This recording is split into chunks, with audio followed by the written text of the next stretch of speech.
Hello and welcome everyone to New Moon 2022 Intermission 4.5 number 2 tournament. So before we start, Happy New Year everyone.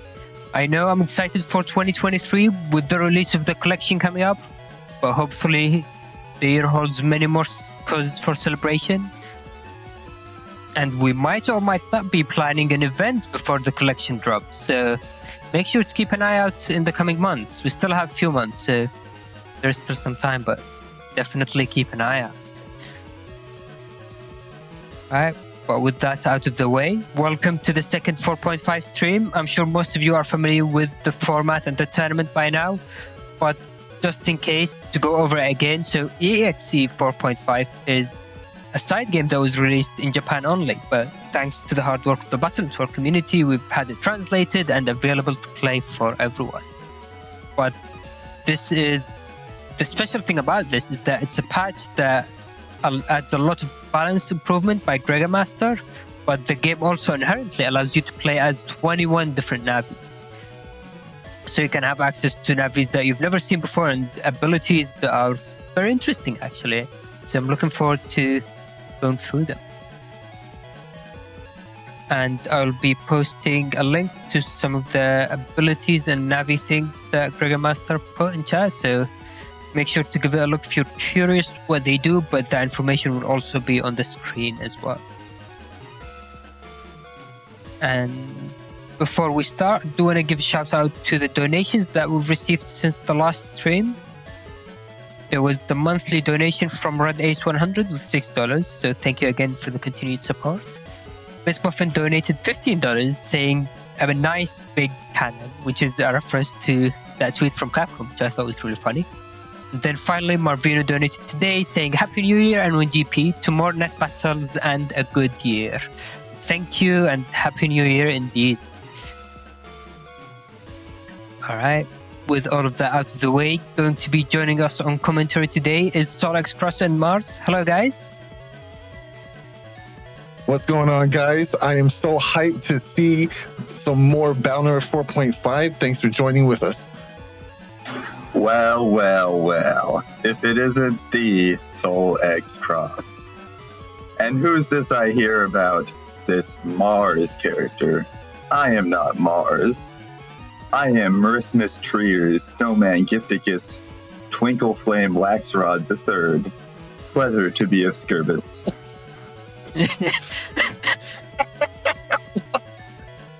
What do you think? Did you practice that in the mirror? Like, I just want to know, because you didn't crack not one time, bro. that was pretty good.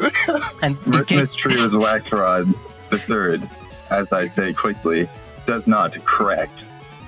True. In case anyone is curious, the way you spell that is posted in chat, so if you're curious how to pronounce that correctly, then make sure to look in chat. So how many navis did you say were playable? Solid 21 navis in this format that you can play as at any time, anywhere. It is quite interesting as each navi has completely unique abilities and loadouts that you can attune your builds to. It's really cool. Very good game. 21? I hate it here. Anyway, going up first in our matchup for today will be Passbyword versus Eurasia.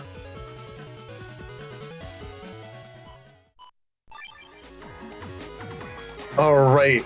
Eurasia is definitely a well-known vet. He's been here for many years. We all love Eurasia. And of course, Passbyword is not necessarily new anymore. Definitely seasoned. Been in a few of our tournaments already, but definitely one of our youngest members on the server. But it's always a pleasure to see new blood come in and play the game of old. It's definitely showing that traction is here for this game, of course. Yep. Legacy Collection's coming out too. But anyway, let's get into these builds. Yeah, so starting out with Passbyword, I sprinkled some garlic salt on his forehead, so now he's seasoned. So he's coming with Searchman, Sparkman, and Jademan SP for the S gang. Yeah, it's actually a really solid trio of chips, all in one code, of course. Searchman, of course, is able to pierce invis and delete chips, or at least one chip in your hand. Sparkman, again, can also pierce invis if you are hit within the Cyber Sword range, but it does remove invis by giving blindness. So that's really interesting. Cyber Sword. Yeah. There's also Shademan SP, which again pierces invis and can give paralysis or confusion. So these chips all have a way of interacting with invis, which is what makes them so powerful since they're all in the same code as well. Shademan no longer gives movement bug, the best bug. Thank goodness, movement bug was actually pretty bad. Like it was a wasn't horrifying ability. The worst part is that was no command code. That's just the default. You should, if you can inflict movement bug with attack, you should be forced to input the Konami code minimum. Minimum, I agree. Minimum. Because it wasn't as big a deal before, since Shademan used to be on Xcode, so like it would be in there with upgrade, for instance. And you know what else? It also wasn't a big deal in this game because you couldn't control your Navi. Also, the movement bug literally didn't do anything. Because it only affects you if you have manual movement. Mm-hmm. So it only affected you if Gregor Master created a patch that allowed you to manually move with the D-pad, which he did, and then player bug was revealed. Oh, man. Okay, well, let's talk a little bit about the Navis. We have Lekman here. He's wearing the Pumas, of course, float shoes. And obviously, the shield is there for some really good defensive ability, and elect damage plus 50. The charge attacks here are what really set him apart from everyone else. He has Baby Death Thunder. If those who are new here, it's actually a Thunderball, but it moves very similarly to Bug Death Thunder from Battle Network 6. And when we say Baby Death, we're not talking about SIDS. We're talking about a Bug Death Thunder that just doesn't last that long. Yeah. So it is terrifying, but it despawns quickly. So it's a baby. Yes, it's literally a baby. It moves about 5 panels worth of on your area. So after 5 panels of movement, it will dissipate. But usually by that time, you're able to throw another ball and keep up the pressure in that way. It's actually a really good pressuring tool. And of course, the chip charging ability with dashing in the Lex Sword, you can chip charge any sword chip to make it paralyze and perform a move. It's really quick dash into, very solid. Crazy. Yeah. Meanwhile, on Eurasia's side, we do have the Fireman, a lot less abilities just at first glance, but the non-dimming fire plus 40 can be interesting when used with things like meteors. And there is a shield here. There's a lava panel heal, so if there happens to be lava panels in the field, it's like how Woodman or Plantman will heal on a grass panel, just you heal on the lava panel. And of course, the firearm is a really solid charge shot. It's a very cool ability. You looking at this, it doesn't seem flashy, but it's incredibly powerful. And that no-dim power, it applies immediately, so it's not like Moltanic Man, where you have to charge up the power of the chips. It just goes. It flies. Yep. It flies immediately. Yep. And does Eurasia have meteors? Yes, he does. He also has Black Bomb as well. Ooh, okay, this is kind of a soupy folder, but okay, we have Z. Yeah, we have several real-time chips in Z. And then we also have several SP navis. And they aren't highlighted, but most of the mega chips are at the bottom here. So we have Roll SP, that's a good one. Yes. Especially because we can get Anger now and Full Sync. So we could get a huge Roll SP. So let's look out for that. Windman SP, very great chip. Removes auras and then deals damage on top of that. Searchman, we know about that. Sparkman, we know about that. Delta Ray. Of course Eurasia would pick a flashy Giga like Delta Ray. Now, here's the one downside to Delta Ray in this game, and this is also similar for base anomaly or Navi-based Giga chips. The one downside. It's a decent downside, but it can make the chips a little less desirable at times, and that's because they can be anti-navied. Anti-navi is a battle chip that's a trap that takes your navi and uses your navi against you. So in this game, those chips are treated as navi chips, even though they're giga chips. So you can possibly steal your opponent's giga and use it against them for more damage. Luckily, there's no anti-damage in Passbyword's build at the moment, but this is a chip that has seen a lot of usage, especially since the SP navis in this game are incredibly powerful. And of course, anti-navi is a part of a program advance for Bodyguard alongside Muramasa, so it is a very popular chip in this format, almost as popular as Laserman SP, which is splashed in almost every folder as well. So it is something you have to be very wary of when using Delta Ray or base anomaly, especially on top of those chips' downsides in the first place, right? Like Delta Ray can be camped if they camp the top row. It just adds an extra layer of reasons why it's a little harder to bring this Giga chip into the format. But when it does land, oh, it shreds. It do be shredding. And speaking of Giga chips, and speaking of Xcode, just to go back and mention, Passbyword is bringing Upgrade. And what Upgrade does is several things, but the important part is Upgrade will maximize the damage of Baby Death Thunder to make Elecman even scarier. It'll be a real DPS threat once he pops Upgrade. Yeah, Upgrade is a very powerful ability. Definitely one of the best Gigas in this format right now. But that being said, I think we've gone over the most important key points in this builds here. Let's go ahead and hit the matchup and see how it shakes out. Let's get to gaming.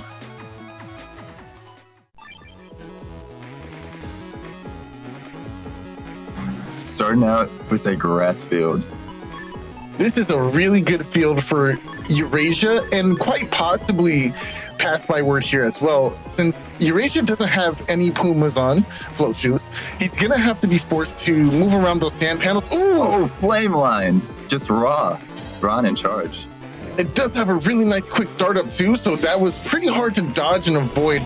Gonna go ahead and take some extra damage from that. There's the panels locking from the sand panels I was about to mention earlier. He plays it safe. Pops in invis while he's trapped. Also, I would like to showcase here Flame Man's charge shot. It is incredibly powerful. You see how fast it is, and the recovery on it is really nice too. And they go far. It do go far, 3 spaces ahead. It's a really solid charge shot for decent damage. Very, very good skill for a fireman to have. A lot of people sleep on firearm, especially when it's on top of grass panels. You really want to watch out. Oh, yeah, all right, there goes the Thunderbolts. Oh, okay. No damage from this. One thing that's actually nice to talk about is in this game, Metagel isn't an Aqua-based chip. We actually removed the element from that chip to balance it out against Fire Navis. So it worked out really nicely. Yeah. So on top of that, so Eurasia was buffering forward on that area grab by Passbyword. So he was able to block something that could have been a really bad area grab. So he could have been at only one area, but he's not now. That's an interesting choice. He threw down that Justice 1 while Eurasia was still flashing. And look at all the damage value Eurasia is getting out of this Spider-Man. Oh, just barely misses the shield too. Yeah, Eurasia has been a negative area this whole time. Sort of in a weird spot, dealing with grass or broken panels. But despite that, he's been dealing damage. He's really been dealing damage. No, but Passbyword doesn't have anything to capitalize with. Oh, and it's gone. Accidentally walking into the charge shots here. No, he's don't walk into it. Shut up, a lot of damage. He hasn't been able to even get a Baby Death Thunder out. Look how fast that charge shot is too. Even on whiff, Eurasia can continuously pump out tons of damage just by charging up and releasing it on a perfect timer, yo. So Eurasia hasn't been playing for a while, but man still got the spark. You see what I did there, because he's playing against Electman, but he has the spark. He's got but Passbyword has the spark. No, he's taking the spark. You understand? Okay, Black Bomb is in play here. Did he just shoot that Black Bomb out of his head? Yes, he sure did.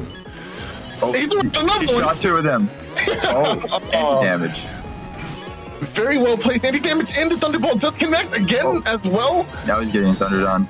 Oh, he's not going to be able to dodge that.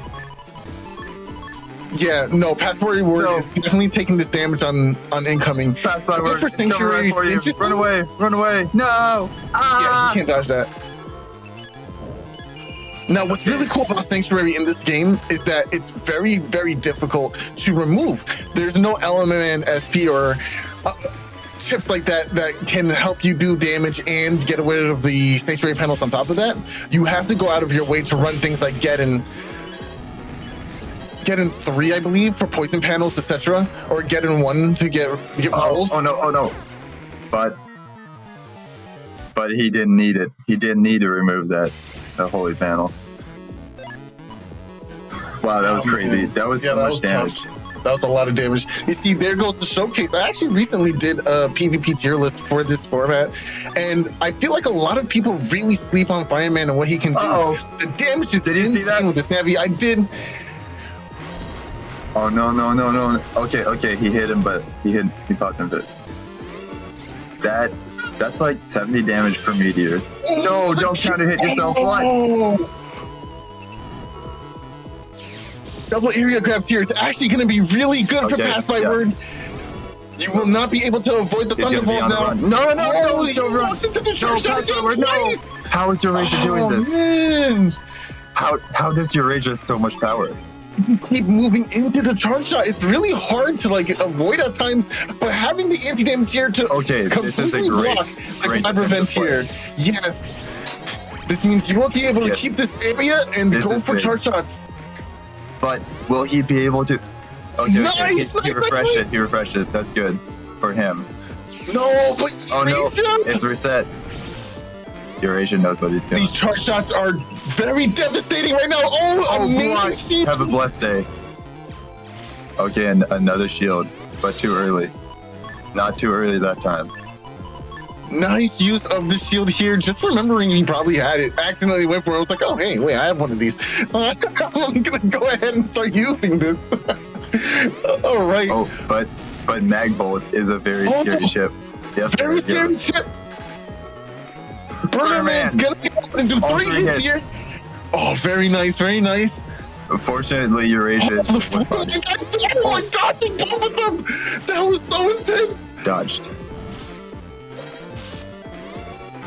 Not going for the fire breath here. Very interesting. Also interesting that Eurasia chose to dodge there instead of trying to go for shield. I think that's the best choice, right? You don't want to lock up your movement going into a new turn. Roll time there it is. Okay, so he had to block that. Did he? That's like 36 360 damage, I think. Oh, okay. 2 hits of 120. Yeah, that's a lot of damage. These charge shots are just so intimidating. It was good that Passbyword had defense near the top. Because going into that turn with an angry fireman, that's scary. One interesting difference here is that Element Trap, the paralysis or the thunder portion of that attack doesn't cause paralysis. Unlike it does in Battle 6. It's a version difference, I believe. In 4.5 and Battle 4, Element Trap never does the paralysis on those moves. So let's do it here. For that, Element Trap didn't even exist. Oh yeah, true. Yeah, GM added that as a chip to combine all of the anti-element chips into one. And then on top of that, he just didn't notice that difference because it's say with it, Del, Ray, Edge, Del, Ray, Edge, Taco, Del, Mar. So there you go. That showcases why rage mechanic in this game is actually really solid and actually very necessary. It allows you to punish Sanctuary and Life Aura when you're behind or with anger, thanks to those really massive damaging combos in this game. It allows you to at least be able to push advantage. Very, very good. Yeah, that's actually crazy because Passbyword was just on a holy panel that whole time. What's it? Oh, very nice. Didn't even have to see it to do it. He's blind fighting. He doesn't need to know what he's doing. He's just swinging. He's swinging and he's winning. Like the samurais, bro. We don't need sight. We just hear things and we go for it, bro. I can smell this fire, man. So true. The wood do be burning. Okay, interesting choice going for Justice 1. Now, Justice 1 only does the full amount of damage if it hits your opponent in the center, right? But I think the real power from this chip is the one-sided cracked panels. Yeah, so now, immediately, we see Fireman get trapped here. And of course, this area grab is going to try and give Eurasia some movement, but... Good stuff from Eurasia. Oh my gosh. But he still ends up being trapped here. Gonna go ahead and grab a little extra damage. Nice, very good defensive invis here. But once again, there goes Sparkman in hand. If he actually decides to go for Sparkman here instead of anything else, he would pierce the invis and hit twice for 200 damage. So it could possibly do 400 damage here. I'm a little shocked that he doesn't go for it, deciding to save the chip instead. Okay, just going raw with the meteors. Excellent movement. Gonna try and set up the mag bolt. Doesn't get it. Area grab. Yeah, I don't think Eurasia has a get on. Yeah, I don't see a get on in his photo. So Eurasia really is just going raw with these meteors.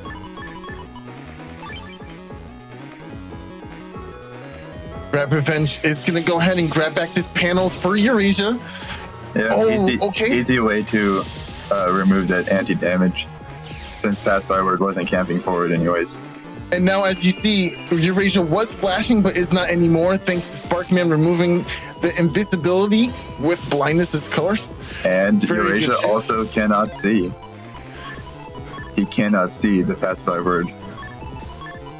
I actually like the adjustment here by Eurasia. Instead of going for charge shots, he's going to go for P shots instead. Get some damage in that way, but not completely lock himself down to one space with a charge shot for easy punishes. Especially since he can't see, there's no reason to go big swinging with haymakers. Yeah, he doesn't want to make it easy to get hit because his charge shot does last a long time. Oh my gosh, a holy field. Okay, welcome to church. Searchman coming out here. Oh, is he gonna? No, he missed. He could have deleted that grab revenge. That would have been good. Oh, tons of damage. There goes the anger again, but goes into element trap. There it is. Nice. That will clear the Aurea. That was so good. Element Trap getting an insane amount of value here. Really nicely played, Eurasia. Okay, so he's going to try to clear the holy panels first and then land a Searchman SP. Okay, Eurasia didn't fall for it. And now his they both missed. His element, oh no, anti-damage isn't gone. He was flashing. Oh no! Playing basketball with Black Bomb. Black Bomb is gone. My friend, goodbye. Okay, you know what? I really do like the tech with Heat Breath here. Going for the lava panels, allowing you to Is he gonna remove? Is he gonna remove? Well, which one was that? I'm not sure. Was that custom chip slot? Because I think it would be value. No, Eurasia, no, don't do that. Don't do that. If he damages that Black Bomb, he's going to hurt himself. He sure will. It's on his side of the field here, not the opponent's.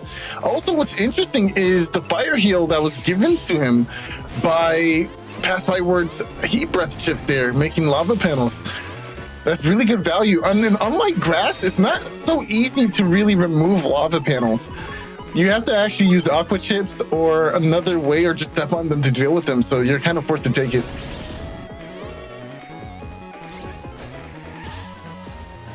Okay, he's stunning him. Here we go. Oh wow! Oh no! This is gonna hit hit twice for a lot of damage. But this does give range to Passbyword, but he has no chips in hand to go for anything with that extra range. So at least he gets the temporary super armor from this, but not a great situation to be in at all if you are Passbyword. That's actually crazy that the Shaman stuns for that long. It stuns long enough to grant rage. I didn't know that. Yeah, it hits in that sword range for twice. And of course, it takes out your invisible as well. No, Shade Man. Shade Man stuns. Just the stun from Shade Man is enough to grant rage. Oh my gosh. Passbyword masterfully dodges all but one of those meteors. That was really good. Oh, and he's out of chips on turn 11. There's only 4 more rounds left. Eurasia, I think, has it on damage judge. I believe we did see 2 recovered 300s used. So if this does actually end up going to... Oh! No! It whips here.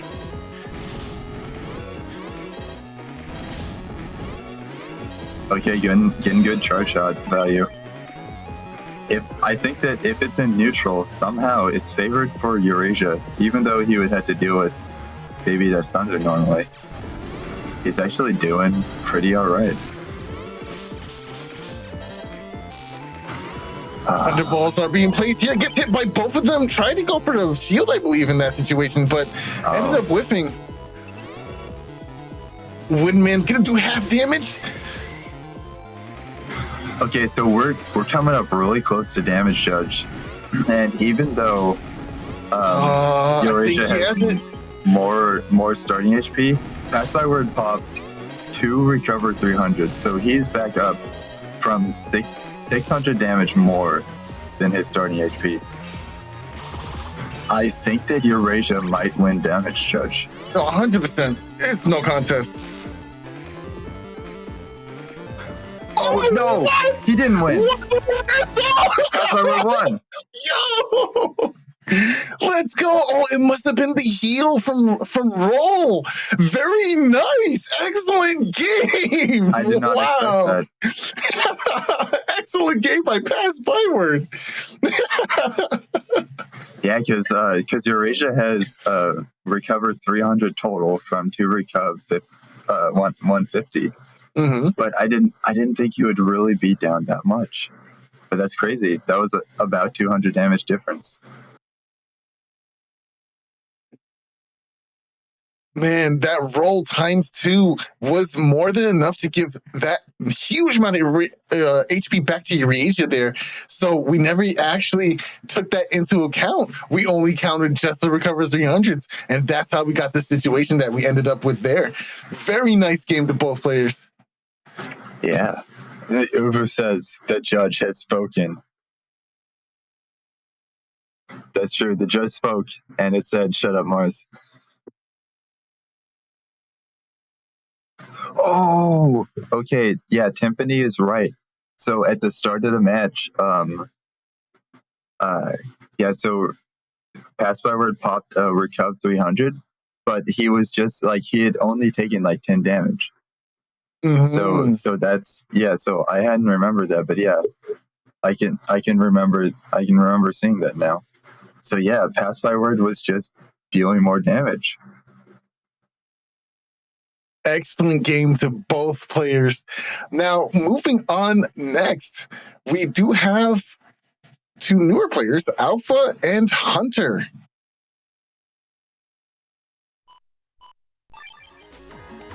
Now, what's interesting here is we get to see a Navi not played super awesome or often at all. It is Plantman. And of course, we have on the other side, my brother and bass, Hunter playing bass over here. I think we were the only 2 people who played bass here. Rock HXH. I wonder if that's a reference to something. It's Hunter. Well, I guess we'll never know. Yeah, so basically, here in Upgrade is in his deck. Upgrade is actually an amazing battle chip to run in most of these navies, right? It gives you access to Omni shoes, which is basically the Black Air Force Ones in this format. You know what I mean? So if you got Omni shoes, you got the Black Air Forces on. That's all I got to say about that. And it's base, so you already know there's gonna be some big Navi energy on the screen. Big Navi energy. For sure. And I do love the accompanying mega chips that Hunter chose for his base setup. Windman Star is definitely a default. It allows you to get rid of barriers and auras and do some damage through aura. It can even damage anti-damage if they have one up through an aura. It's a really universal and very good chip. The only downside to it, if you don't properly position it, your opponent can put down a object to block the damage for himself. So you might be able to see that happening once or twice. I'll call it out if it does. But of course, we have Searchman SP and Sparkman here, and Laserman. Now, Laserman, as you know, pierces invis, of course, just like Searchman and Sparkman, but it also has the ability to remove all your programs, reduce your buster to one attack instead of 5 or 7 or 8 attack if you use Black Weapon. And of course, it can also reduce your custom hand screen, the hand size down by 1. So there's a lot of effects on that Laserman depending on what positioning you go for. You can go up, down, or back forward, I believe. It's really interesting, very powerful battle chip for this format. Everyone plays it. Although I don't really know what Hunter gets out of it for base specifically, which is why I personally don't play Laserman in my base build. Well, we're going to be seeing it interact possibly this match because both of these players have Laserman SP and Upgrade. So if Plantman wants to go for those maximum damage buster attacks with an Upgrade, they might get uninstalled. They might lose that damage if Hunter has a chance to pull that off. So true. I was literally about to say it. Perfect. Yeah, well, and also it's same for, and also like that's true vice versa. Base might lose all of his attack damage this turn, then he'll have a lot of difficulty dealing damage. So basically the mind game of this match is going to be who pops Upgrade first and who protects himself from Laserman, or who is able to land the Laserman after an Upgrade. It's going to be a very, very interesting match to see how players decide what chip to use and when. I'm excited for the match. I don't think there's much more to go into. Oh wait, we didn't discuss Plantman's abilities. Do you want to talk about that? Yeah, so I have no idea what Plantman does. Just kidding. So he can get a lot of damage from wood chips. So we do have wood powder up on here. And is that okay? There's also white lead. So these can potentially even clear aura. He can spawn weird little plants that act like weird little guys and affect do like statuses on the enemy if they land. And I'm not sure on like the specifics of like how long they last, but basically in the custom screen you can decide to spawn some plants. Yeah. Now the plants are interesting. They have 50 HP on summon, but they attack almost immediately and disappear immediately. So you'll see them pop up very often. They're very good for positioning and forcing your opponent to move a specific way. They plant themselves 3 squares ahead, so you can put them in any row you want based on your own positioning. And each plant has a different effect. One can paralyze, one can give a HP bug and stack HP bugs, one can heal you personally. Really solid. I think they're a little weaker right now because of how long they last, not as long as you would want. I personally wish they would attack twice. Like once immediately, wait a little bit, and then attack again and then disappear. I feel like that would make the plants that much more intimidating to play against. But at this point in time, it's not that way. Oh, it also gives a reason to have 50 HP and give your opponent a reason to clear them, right? Force them to deal with it, force them to play around it. But right now, that's not what we have, so we're going to deal with what we got, right? Yep. got to deal with the whims of Gregormeister, the overlord of balance. So true. So true. I can't believe he's not buffing the plant to become the strongest character. I don't think it would make him the strongest character ever, but Well, I mean, he should. Oh, I mean, should he? I don't know. Yeah. Times 2 charges on wood non-dimming chips is really crazy, especially when nature most wood flash, chips too. don't flash. That's true. Wood chips, they don't flash. So you can just pump those out and do so much damage. It's kind of crazy. I'm not gonna lie. Say what you will about wood chips, but they ain't flashy. And with that, we're gonna go ahead and start the match. All right, and Bass, he starts with a barrier 100, and it looks fun. What's this barrier from? Is that like a BN4 thing? Actually, it's a BN5 thing. Wow, it's a BN5 thing. Yeah, but it's given to base here, which is actually really nice. I love this barrier. I love the way it looks too. Yeah. I mean, actually, well, technically, The sprite of this barrier wasn't even in the game. Gregormeister added it in himself just to make base look flashier. he did it for me. Bass, It's my headcanon. He did it for me. you. Yeah, 100%. Greg was like, I know Soul loves this character, but oh, this is the barrier from base XX in battle number 4. You're right. I completely forgot. Oh, nice. Yeah, he does have this. Vegan Master, thank you for saying that in chat. Okay, he got. Oh no. So Hunter is going in raw with the Laser Man immediately. That means that when they pop upgrade, they're gonna get their stuff back. Interesting, actually. White web is usually supposed to disappear into the grass when it's used, but I guess here it didn't. No. Okay, so base will not be able to see it, but when you spawn your own white web, you get to know where it is. It's actually really cool. So yeah, Gregormeister made it so that you know where your white webs are, even if they're on the grass. So maybe they should stick around a little bit longer. I think that was too fast too. I don't know. White webs can be scary. They're very scary. Okay, Darkness He's Overload. gonna get it. He gets it back. Now, here's the thing about Darkness Overload. If you are successfully able to release that charge, it allows you to go ahead and get your auras back. Oh, yeah, you get an infinitely returning barrier 100 if you complete your Darkness Overload. But it's pretty easy to deny that, which we'll get into later. Yeah, just went back him. Yeah, so true. Also, having Darkness Overload up means that you can't use Shooting Buster, one of the craziest attacks in this game. Just super insane. Oh wow, so the plant is its own chip. Yes, the plant is its own ship, and you can spawn it 3 squares ahead of you. That would have been so terrifying if he didn't have that anti-damage up.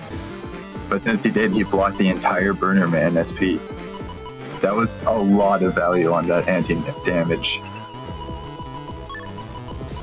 Okay, bug fix. So another thing that Gregormeister did in this patch is that when you pop a bug fix, it regains the abilities that you lost from uninstall.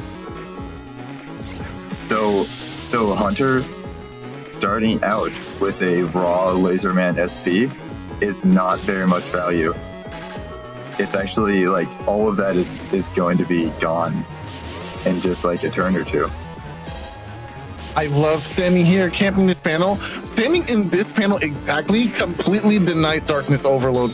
So if your opponent's trying to go for recovering their barriers, just stand in this exact panel and base has to switch off and do something else. Tiffany asks, are there any mirror matchups? And yes there are. Stay tuned for a mirror matchup of a very certain character. I'm not going to tell you which. Okay, there it is. Bug chain. Bug fix. Is he gonna lose HP now? He is! Oh my gosh! Yes. Oh. Very solid. Oh, and misplaces the Guardian, just dropping it into a hole. Uh-oh. Okay. Alpha is being very rude right now. This is incredible. Okay, so he popped bug fix. No, black weapon, which gives you a nasty HP bug. And then bug chained it.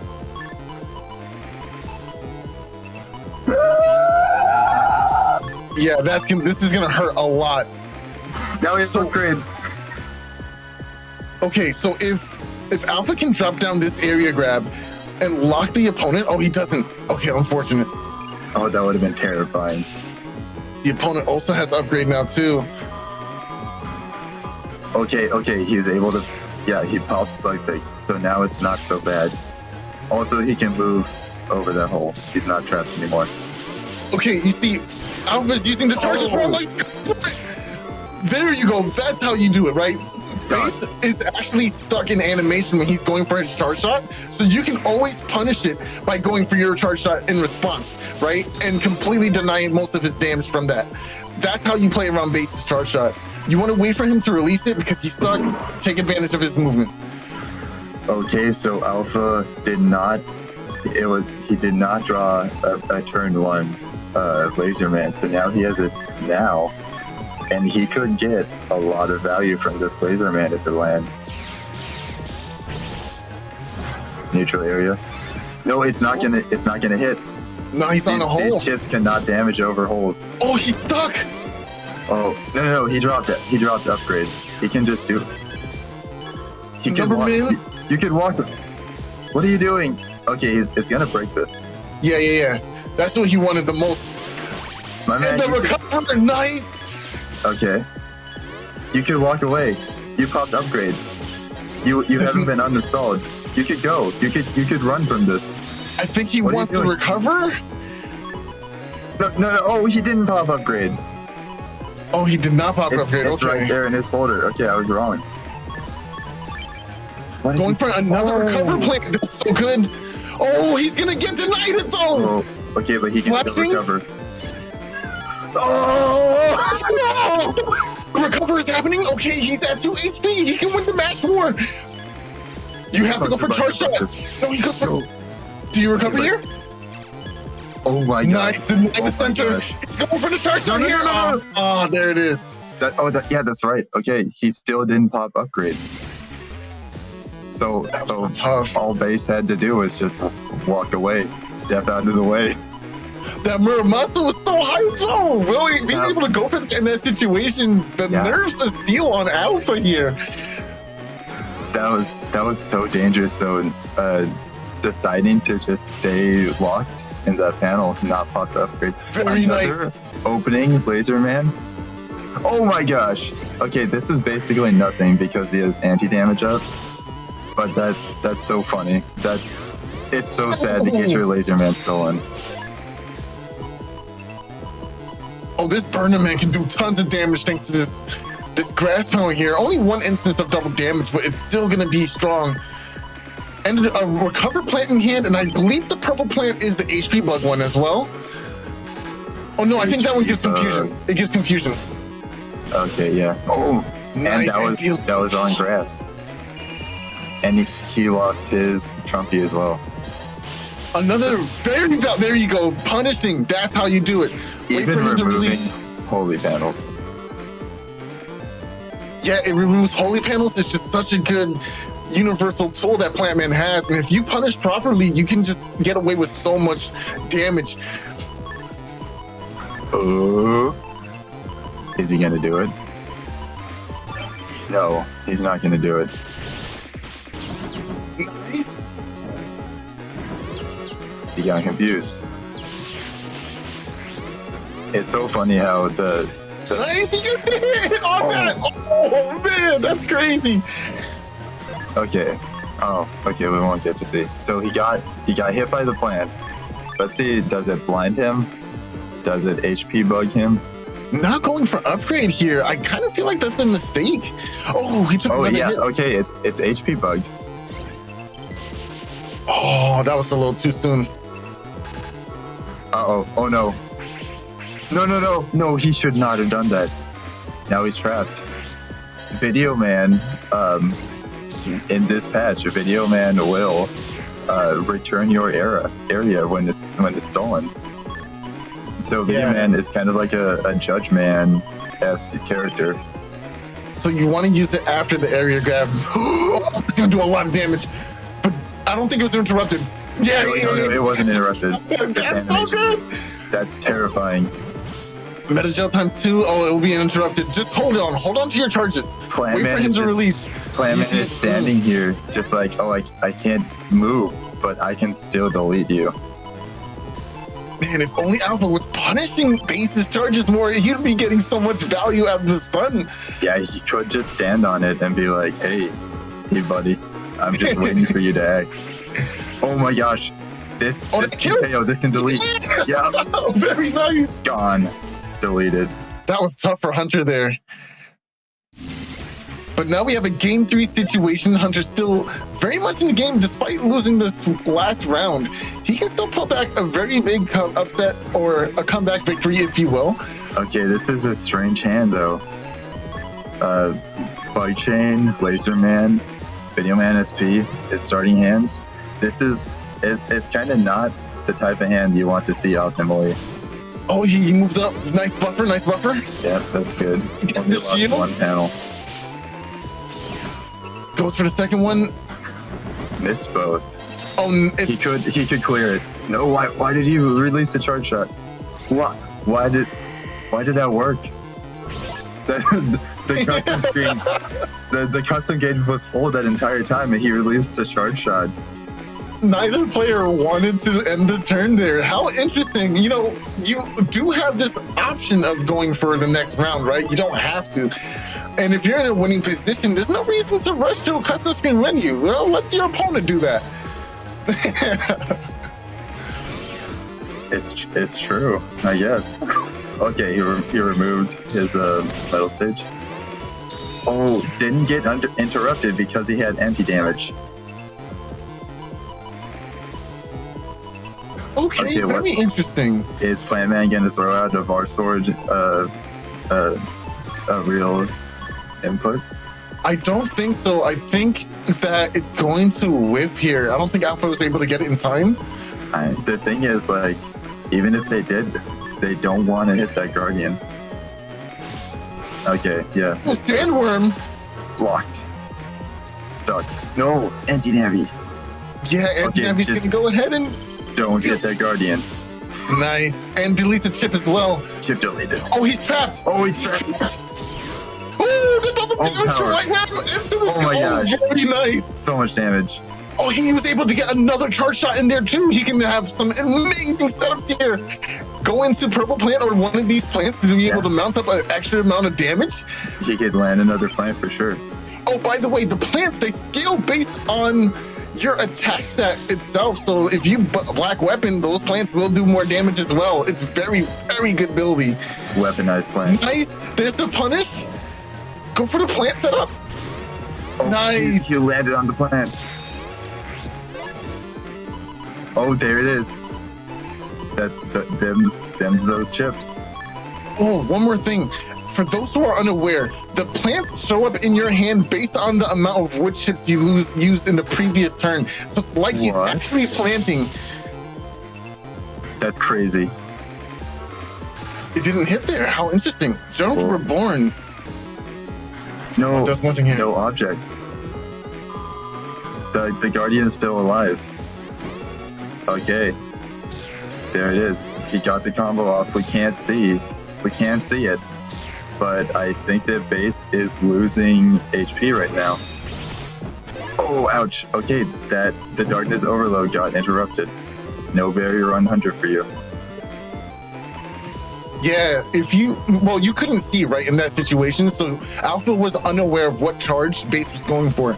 You can tell what charge base is going for depending on the charge time, right? If it's rather quick and he gets it fast, that means he's using Shooting Buster. But if it's a long, drawn-out charge, you know Darkness Overload is coming. Yeah, although the funny thing is, when base uses Darkness Overload, you can hear it. Because it has this interesting sound on it. Oh, the plant! The plant popped the Guardian. Well, it's a bit fortunate in a way because now you have a short amount of flashing to go with. And yes, now because we know you have Darkness Overload, we can camp this center, deny your entire charge shot, and make you play around it. Smackaroo. Chris Yo in Twitch chat says, looks like a brand new Battle Network game, lol. And yeah, that's true. It really does. It's like a completely different game now, thanks to Gregor Meister. It's crazy how much interaction he added to this game. So good. I love interaction. That's what makes the game so much fun. I love interacting with SoulXCross.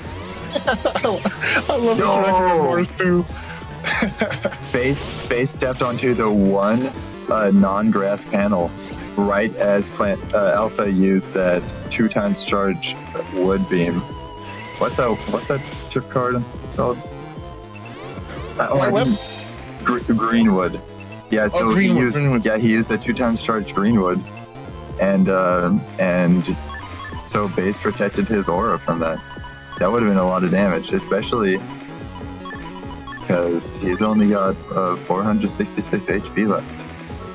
Grab Banish gonna get these areas back. If you could go +1 with the area grab, it will allow Darkness Overload to do a lot of damage. But unfortunately, it seems like that's not going to be the case. Burner Man SP. Oh, what a follow-up. Get me my damage. Oh, he didn't step up, though. Oh, my gosh. It's so painful. He didn't even land it up for full damage, and that brought him down to 1 HP. That's crazy. Wow. Yeah, Burner Man is so terrifying. It is so terrifying, especially if you're on a grass panel. Yeah, terrifying just in general, but on a grass panel too. That's basically 4 hits. If you're a wood navvy, I mean, get out of here. Yeah, no. On a wood navvy, you're gone. Pain. Yeah, you're just deleted, my friend. You're paper now. GG's to both players. Excellent game. Thank you, Hunter, for representing base here. I love it. But moving on forward, we have up next, it's going to be Passbyword versus, it me. What? Whoa. It's you. It me. This you? Yo. Hey man, this you?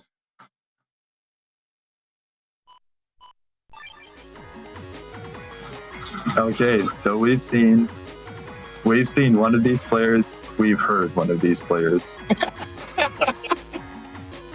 So true. Yes, we already know what Passbyword is going into here. With the heat breaths, I feel like it's not going to get too much value in this matchup since I don't play any Sanctuary panels or anything like that. But the electric attacks with Magbolt 3, it's going to be very painful for me to maneuver around. And especially since Grab Revenge and Area Grabs are in this folder as well. I do have more area control here though, right? I push a lot of it stock into having 5 Area Grabs, 2 Metagels, on code Grab Banish for the Metagel. And of course, I do have access to Video Man Star, so I play a lot of ways to get area back, because without area, Darkness Overload is not threatening. And you do have to have some way to pressure your opponent into respecting your charge shots, right? If you don't, you're not going to be able to do a lot with base, unfortunately. Yep, and fortunately, with a lot of area control, Darkness Overload is very threatening. Yes. So in this folder, I also see Anti-Damage, Anti-Navi, and Muramasa. That's an interesting combination. Doesn't that do something? I think it's a combination of things somehow. I just don't know. I don't know how it works, dude. I would try to say the words of what it is in like a sentence, but let's be honest, Program Advance as a word, that makes no sense. I agree. So I can't do anything here. All right, but looking at the stats again, first barrier 100 that recurs after using Darkness Overload when used successfully. Both players have access to Pumas, which is the float shoes. You gotta have your Pumas on. And so fortunately, Heat Breath isn't going to be very scary. No, not because on other navies, that limits your movement unless you want to get hit. But fortunately, we got Pumas, so I can ignore the lava panels. But hey, you can potentially get a quick full synchro off of a counter hit from Heat Breath. So who knows? We'll see what happens. Oh yeah, that can be fun. So Video Man Star, Windman SP, Woodman. Are you gonna hit that? The little command code? Whoop, whoop. It's so hard sometimes. Like, you're supposed to be able to mash the command code for Woodman, which is down A and B, but sometimes the window is just so quick that you'll miss it. And it's one of the most frustrating things. I wish the window was a little bit more lenient, but it is what it is. I'm kind of glad it's not more lenient. I don't want people hit me with this too much. They need to hit it less. Okay, oh, and bug charge the Giga. Yeah, true. It's easy to miss, but when you don't miss, it's a lot of damage. It hits. It really hits. When it don't miss, it hits. That's what people don't understand about bug charge. When it don't miss, it hits. All right, that being said, let's go ahead and see how this match plays out. Oh, and as Protoman 2017 says, this is going to be a run back of base versus Elec. For sure. Now, there's one thing I did want to bring up. I am regging Buster Up, and I do play 2 copies of Buster Up. The logic behind this is you start off with attack 3 as base, going up to Buster Up twice puts you to attack 5, and now your charge shots are doing a massive amount of damage, which is really interesting to see. Hooray. Darkness over does land successfully. I get a dodging all the hits. Good dodges. Not much ship value from Elecman so far.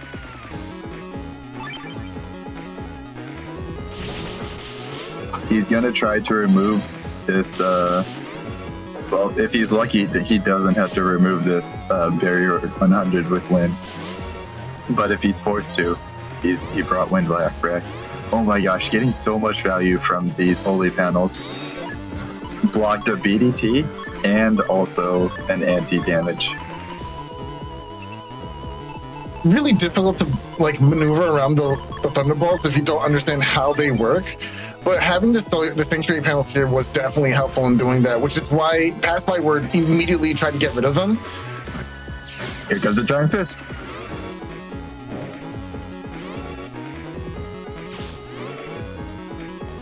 Nice. I was waiting for this, and it does hit. Not twice. No! How does that? Unlucky. I had no wind chips in my hand. Oh, one really big downside to playing base, which people can't see right now, you're forced to deal with Cust 5. You don't have a lot of options in your hand, so you're forced to either take everything or be stuck with cards in your hand going into the next turn, which means you're not going through your folder. So a lot of the times you'll see base just throwing out chips as much as possible, trying to get the fluidity back. Blocked. Oh my gosh, anti-navi. Such a good anti-navi. So it's such a good navi to anti, but yeah, by whiff. We're keeping up on the long-standing tradition this tournament of whiffing our Searchman SPs. You know, I don't even bring Searchman SP because I don't want to miss. I bring like EX at most. Now this is the perfect situation for me. I was able to. Oh, never mind, area grab. Really good play by no! that Muramasa whiff. If you blink, you'll miss it. Protoman asks, yep. Yes, is there a way to get a bigger cust with base? And yes, you can. If you use upgrade, you will get custom 8. And so you'll see that from Elecman, who is bringing upgrade. But since Elec already has custom 7, it only makes a difference of +1 Elec slot, or custom slot. It's very tricky to maneuver around these BDTs, by the way. Baby Death Thunder is no joke, and I get clipped by one by walking into it. I'm a great player, guys. Ow. I'm the best player. There's never been a greater player. So true. Walk into BDTs, guys. It works, I promise. Trust me. Oh, that's Sparkman. If he had went for that, okay, I did have the defense. So.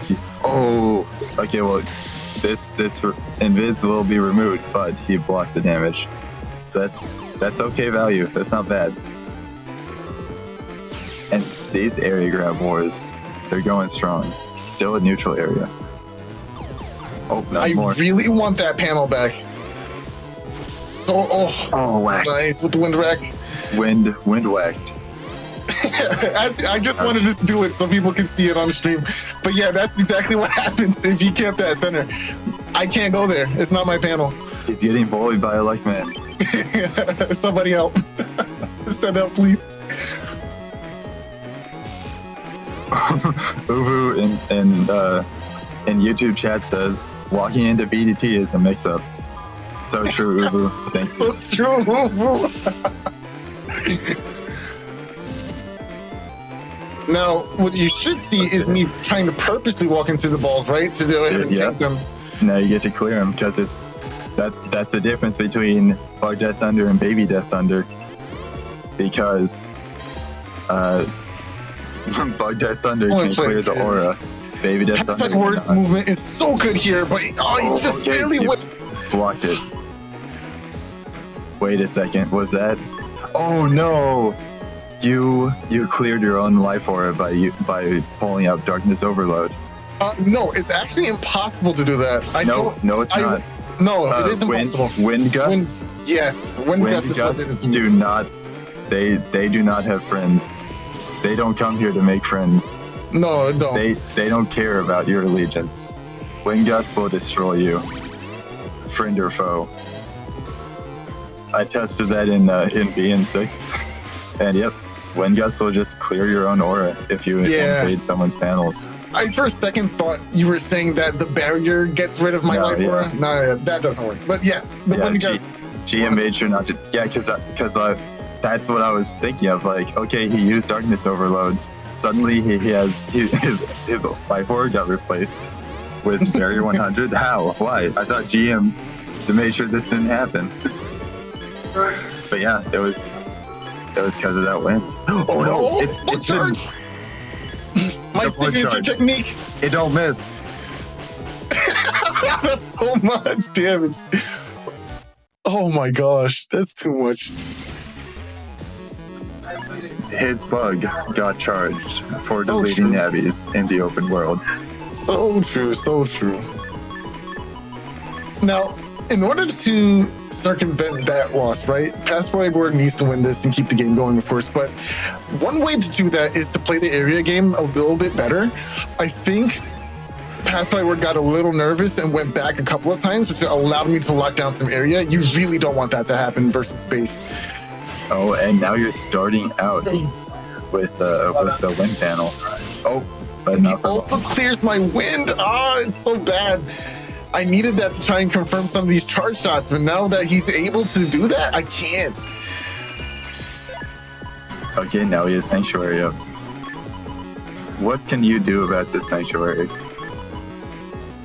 So, I have nothing for Sanctuary, actually. It's pretty rough for me. Uh-oh. You didn't bring anything for Sanctuary? I got nothing for Sanctuary. I literally have to deal with it. But Darkness Overload does crack panels. So okay, yeah. You got something for Sanctuary. Yeah. You just had to steal those panels. I just had to get them, and it's really difficult to do that. You know, it's funny. It's like if you get cornered by the BDTs, there is like this frame window where you get Darkness Overload, and they could like skip past you. I wonder if SoulXCross will use Supreme Darkness Overload maneuvers. Oh no, Invis done. Will you break the wood? No. Break the wood? No. Break the. Break the. What's this guy called? Oh, he's a cube. Yeah. Why am I forgetting the names of simple things like cubes? Wait, this Elecman guy is suddenly not. Okay, well he knows you have the shooting rate, so he doesn't need to camp. Right. But now that he has area advantage and he might want to camp forward, you could potentially catch him not camping, and hit a Darkness Overload to clear those back to columns. Okay, blocked. Very good. Not getting uninstalled today. All these area grabs are so tough for me. That's good though. Good to he doesn't get full value out of these area grabs. Oh ouch. Okay. So tough. So Baby tough. Death Thunder spawn or despawns before it can hit you.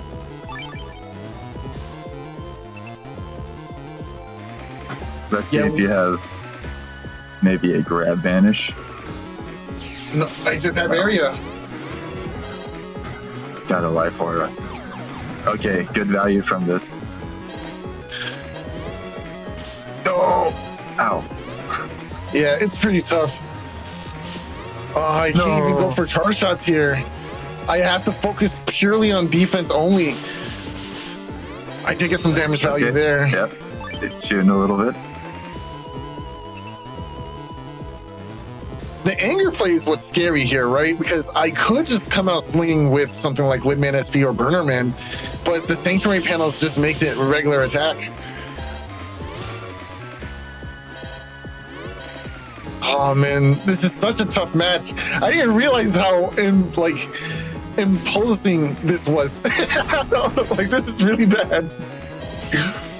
Okay, Passbyword's got my number. both of you have life aura now. Now you're aured up on a Sunday night. Oh, this is a huge turn.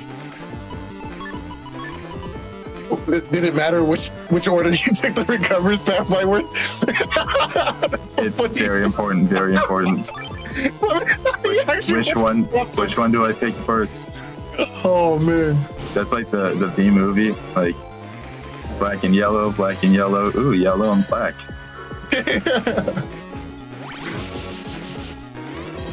But he picked both of them, and he is not taking that much damage. Like, he's only 45 damage away from max HP. That's not a lot of value on the Recup 300. But maybe he'll just win. He doesn't look like he's behind very much.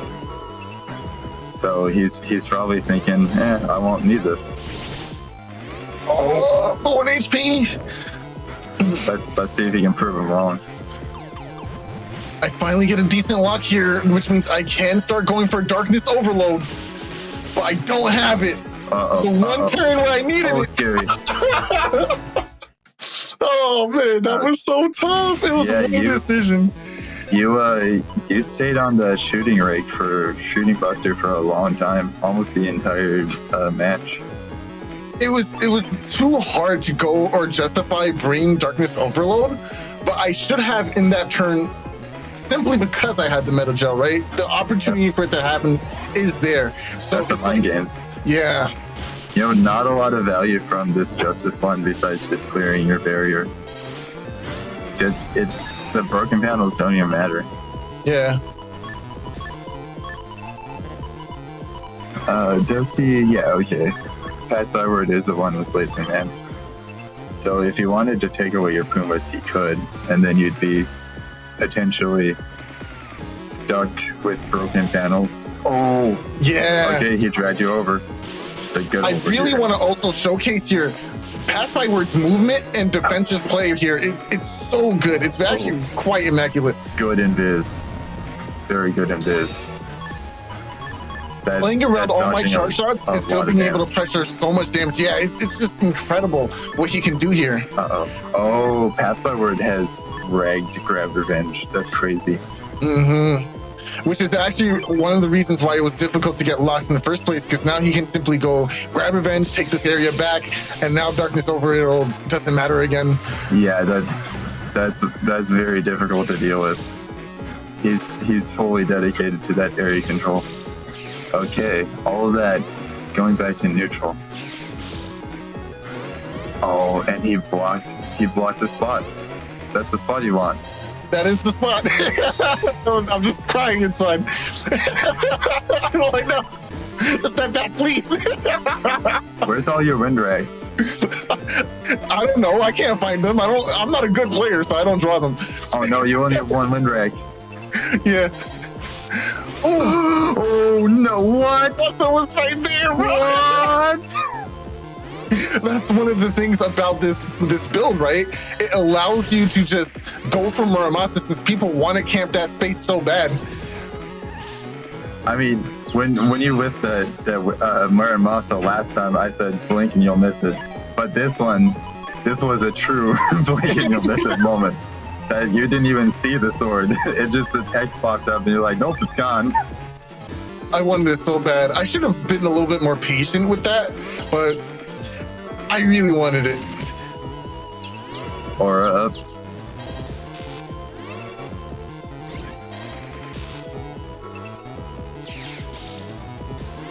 Nothing I can do here except defensive movement. dodging those baby death thunders though. Oh, No. Actually flame trapped by anti-damage. My own weapon. Betrayed. Yeah, I definitely, Abdullah Salah in YouTube chat definitely saying Passbyword with Grab Revenge Reg is definitely something. It's really good. Reg and Grab Revenge allows you to be anti-grabbed or anti-pressured by area. Okay, good TFC by Passbyword. Right after that, the good TFC to block that Spark Man. Oh no! The wind, it's gone immediately. Oh, this is so tough! Smackarooned. Okay, oh, he stopped charging. Probably to make the next turn feel a little bit more ambiguous. Like, I like the idea. Oh, this would be so terrifying if he lands that. Oh, dodge! Oh, yeah. Grab Revenge, more like Grab Revenge. Oh, okay, lift that. So, now you still have a chance. Bug charge, no! I needed it, bro! I needed it! Bug charge, sometimes it don't hit. It don't hit! Oh, Ouch. man. Yeah, that was such a tough spot to be in. I needed the damage, I needed the pressure, but here, at least I can start going for a Darkness Overload. Okay, yeah, he can do it. Very nice counterplay. Yeah. He's like, hey, don't stand over here. And now you're over here like, hey, I'm gonna stand over here. But what if he hits you out of it? Oh no! Oh no! Oh no! No! Oh! The second weakness of Darkness Overload. He had the perfect answer. Darkness Overload puts you in a position where you can be counter-hitted very easily if your opponent knows how to prepare for it. And Passbyword knew what to look for. Perfect counterplay. Excellent play, Passbyword. Very nice. What a way to go. The bus, it was slowly coming for base. But base couldn't hear because he had Puma pods in. He had float pods in. He couldn't hear. It was such a good match, honestly. I really had fun because Passbyword was able to put so much pressure and force movement out of me, which was actually quite difficult to play around. I actually really enjoyed that match. It was tough. It was very tough, but it was a lot of fun. Who wins, literal darkness or a magnet? Magnet, obviously. Like what? Well, I mean, darkness, it's scary, but we know how it works. Magnets, we don't know how it works. I mean, maybe if this was a Kingdom Hearts game, but nah, it's not. So Magnet wins. What's the Kingdom Heart? So true. Now, excellent game to Passbyword. Definitely will play again sometime, hopefully. But moving on, we have Reeze versus Cosmic. Man, this Soul guy is just making weird references like it's nobody's business. Oh. Dude, can we get a cease and desist for that one? I hope not. That'd be pretty bad. Maybe a reason desist. Oh, true. Okay, yeah, someone was asking about mirror matches earlier, and here it is. Proto Man versus Proto Man's worst enemy, Proto Man. That's so true. A duel of blades. I am so interested in seeing this. Now, let's talk a little bit about what Proto Man can actually do. Proto Man has the ability to reflect, right? It's different from the shield, where his shield can reflect some damage back at the opponent. I think it does about 50 damage per reflect if you get hit by it. And it's a really fast exchange of damage. You can't really dodge it as easily as you would most things, right? Yeah, the projectile goes fast like a buster. Furthermore, he has chip charge step sword, so instead of just using swords regularly, he will flash forward a space ahead, over holes, of course, and deal a slashing damage with his sword for double damage as well. Really powerful chip charge. Differs from Bound 6 though. In Bound 6 Link Navies, the charge works as Proto Man stays in the spot he's in and goes for the double damage attack instead of doing a step sword, but they're different and they have different uses. Which one is better is really up to you and his preference, but they're both really solid. By using the step sword ability, you can get access to damage wherever you are on screen, which is really good for Proto Man to keep momentum. Yeah. And the downside is, like, if you get area lock, then you can't really use it because you'll just step behind the person and attack nowhere. But you have the option to just not use it. Exactly. And then, of course, with EXE6's Proto Man or Bound 6's Link Navi Proto Man, if you're camping forward on plus area, let's say you use 2 area grabs and you're camping forward and white swording, if your opponent goes for grab revenge, you can TFC the anti-damage and keep your area, right? However, step sword forces you to move back in order to use it. So now I have to step all the way back. My opponent can go for grab revenge and get those panels back anyway, right? So they're both really good in the specific positions that they can be good in, but they have like kind of the opposite weakness, right?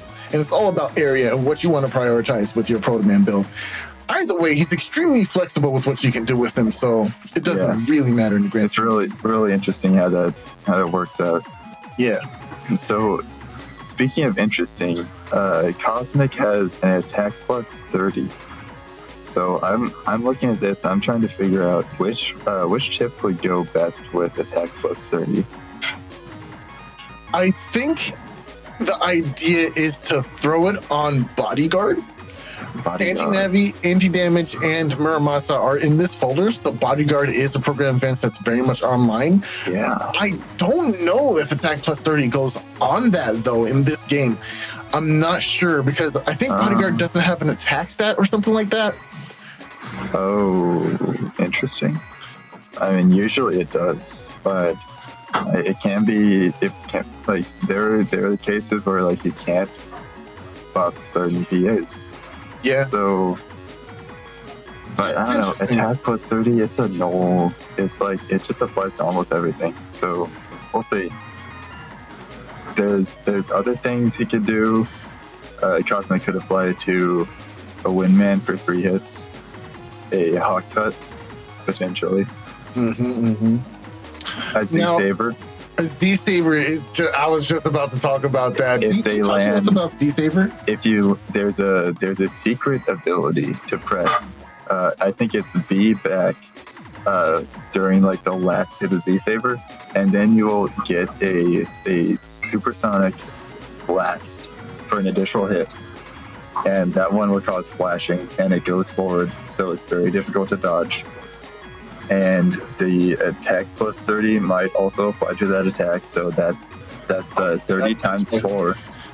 That should be value. That's not bad. Now, conversely, in Reeze's build, he opted to bring Custom Sword as his like little tech piece sword attack, which is pretty interesting. Later in the turn, obviously, it gets a lot stronger, and it has that life sword range, right? So it's kind of hard to dodge, especially after a step sword. I think it's interesting. And slow gauge reg, so it's going to make it a lot easier to work with this the custom sword, because you're not your window to land it is going to be twice as large.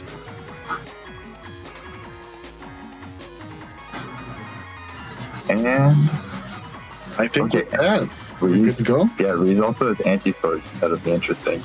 Oh yes, anti-sword is very interesting. Oh, and black weapon. Is there a bug fix in here? Yes, there is a bug fix. Okay, there's a bug fix. Okay, yeah. Black weapon bug fix. That will be an insanely damaging turn if they can area lock with a bug fix or a black weapon Proto Man. I mean, that's like, that'll just melt the other player. So yeah, let's see it. Let's see if they do it. Reeze versus Cosmic. Okay, Reeze versus Cosmic. Proto Man versus Proto Man. Panel grab. Here's something interesting, right? You might look at Proto Man's chart sheet and see that there's a little bit of a lack of abilities. Well, to circumvent that, you do have to recognize that Proto Man is a no lavi. What this means is he doesn't take damage from, or double damage rather, from elemental attacks. Now that, because of that, 1400 HP is actually quite a lot. Yeah, similar to base. Very similar to base. Base has 1500 and no, right? So it makes it, the HP very bulky to get through. Alright, so the area grab before the Sanctuary made it so Reeze did not lose, was not able to clear these pitfalls. So that's funny. Oh, but currently Cosmic is stuck on this pitfall. This pit sand. I actually really like the mix up here by Reeze. He didn't charge an attack. Instead, he just sat there with doing nothing. And what this does is it creates a bluffing situation. It makes your opponent think that you're waiting to go for a chip charge attack, especially if you're playing a Navi that has chip charge, right? So now they start playing a little bit differently. They'll use their defenses a little bit earlier. They don't want to get hit by ×2 cut sword or ×2 Muramasa or anything like that, right? So they're going to try and make sure they defend themselves. And that's how you make your opponent spend resources earlier than they should, simply by doing nothing. It's very cool. Yeah, very cool. It's very cool that you can mind game like that. Especially now that GM fixed it so that you can't actually see your opponent when they're chip charging. Because originally you could. You would just know if they're chip charging or not. And that's not as interesting. Okay. Proto Man for usual. Reflect. Nice. Oh, doesn't hit. The opponent was in the back row. Okay. So, blocked. Have a blessed day. So it's not obvious, and like we don't have it written down anywhere, but like if you get blinded and you can't see the enemy, you still know where they are. Like you can feel it. Mm-hmm. Like it's just a Proto Man main thing. Like you can just fight in the blind. So true. I mean, you're a sword master after all. Yeah, you can fight with swords. You can just feel where the opponent is. I'm with Jim. So I don't know. Like it's hard to explain. It's just like a vibe. But yeah, that's for Proto Man in particular. Like no other Navis can do that. Okay, going for the chip charges. The neutral is actually really interesting here too, because now they both have to respect the ranges on their charge shots, and Laserman will land here. I keep forgetting what orange is. I know blue is uninstalled, but orange is, I believe, Buster Stats 1? No, that's red. I'm just gonna look it up. Yeah. I'm tired of not knowing. I just forget. No, red is cust -1, so that is Buster down to 1. All right. So basically opting to nullify your opponent's attack stat to 1 makes these chip charges and these charge shots way less menacing, especially on top of a holy panel. It's basically nothing. Okay, Video Man, returning area, good value. Okay, so that was a regular amount of damage because it was on a holy panel, but holy cow. You can't just do that. Just a raw. You can't raw. Masa 2 times. No. Oh my goodness. And nothing to take advantage of that anger, so it timed out. Oh my gosh. But speaking of Muramasa, Thinking of a raw Muramasa, 2 times charge. What do we have here? Element Trap might not get too much value out of it. I believe we saw Sparkman already. It can be interesting because they don't know that it's an element trap. True. And they can't buster it away. Oh my gosh. There it is. No. Okay, that's what he did. So all Navis have an ability, right, called Undershirt, right? Now pay attention. That can be removed by Laserman SP, which is what he did. He removed Undershirt, armor, and shield. So now, because of that, there was no undershirt to stop him from being neutralized by the Muramasa. My man Reeze looked at him and said, Cosmic, you may have adopted the blade, but I am a master of its traits and abilities. Oh my god. Look at me, I'm the real Proto Man. I'm the real one! In the words of Zero from Marvel vs. Capcom, another soulless copy. Yo, that's my face line, bro. Soulless?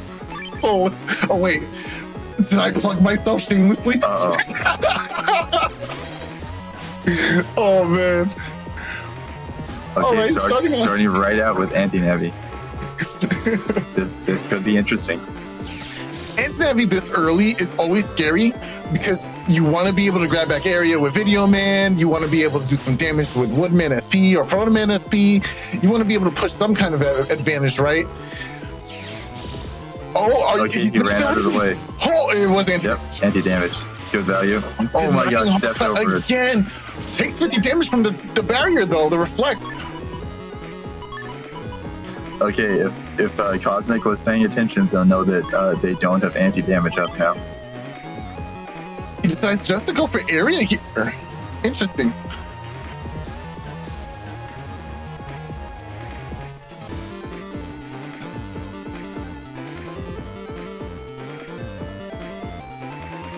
Let's see what Cosmic has. What are they gonna? Okay, no, they don't. They have most of their HP, so it's not gonna be another raw Muramasa this turn. I could see going for some of the chips that are clogging up the hands here. Maybe Protoman SP coming into the next turn. Maybe Muramasa coming in next turn. But I think it's a little too early for Muramasa, so maybe not. Yeah. Oh, there is a lot of hot cuts in this folder. So maybe Cosmic is trying to set up and decide how to go about landing one of these hot cuts. Well, hopefully they don't spend this time just to lose a Navi chip.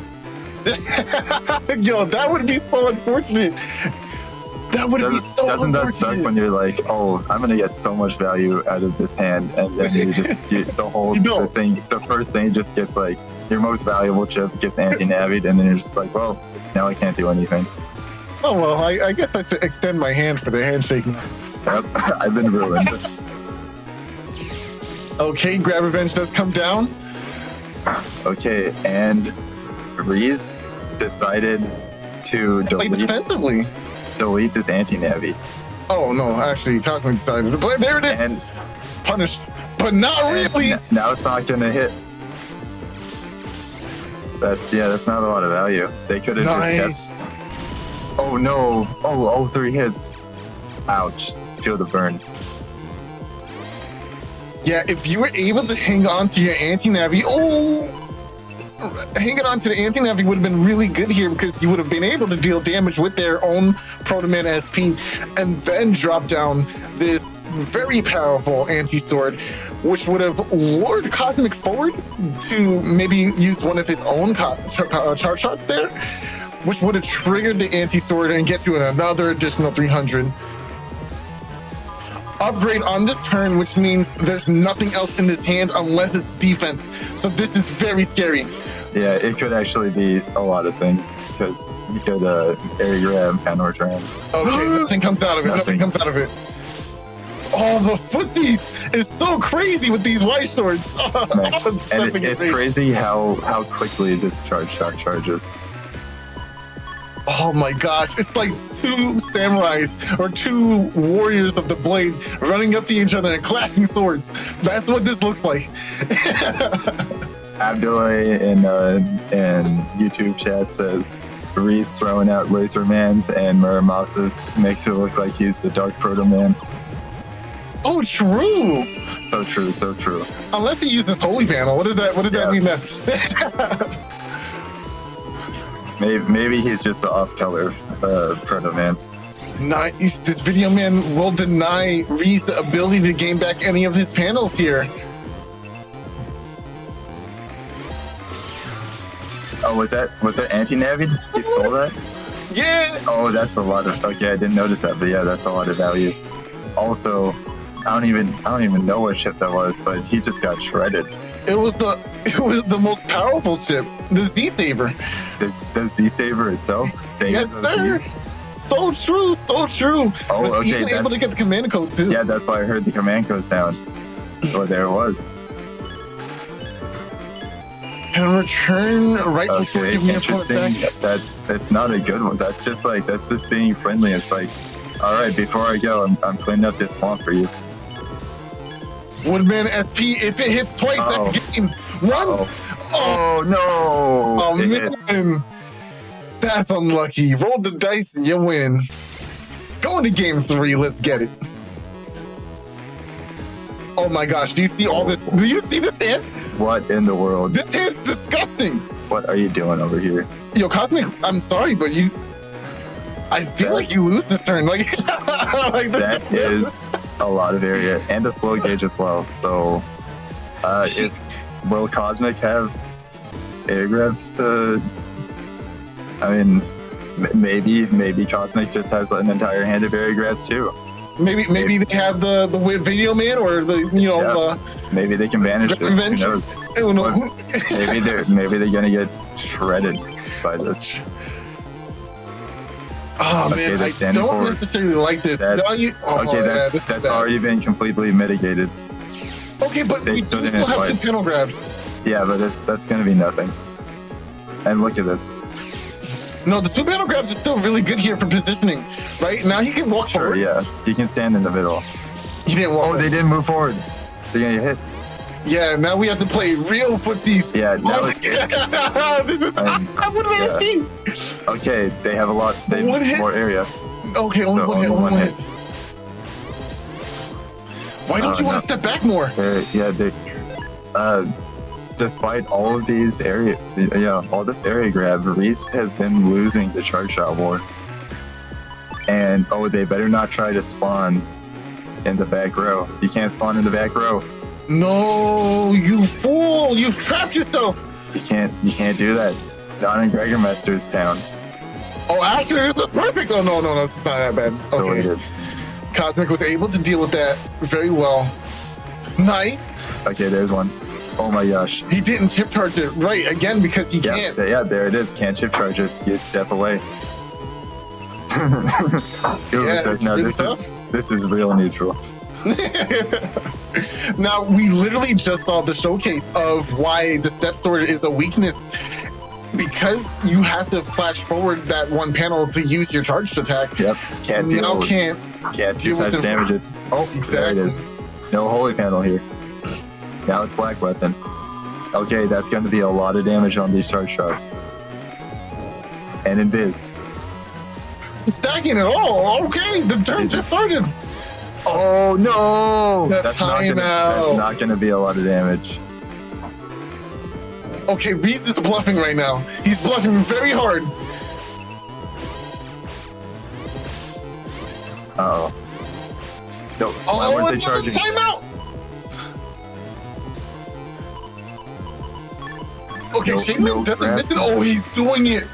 He's Uh-oh, doing uh-oh. it. Oh A stun. no. Well, will it all end right here? Can Cosmic actually move out of the way in time? Oh no, you No, win. they were You mashing. No, why didn't you move back? I don't understand the decision.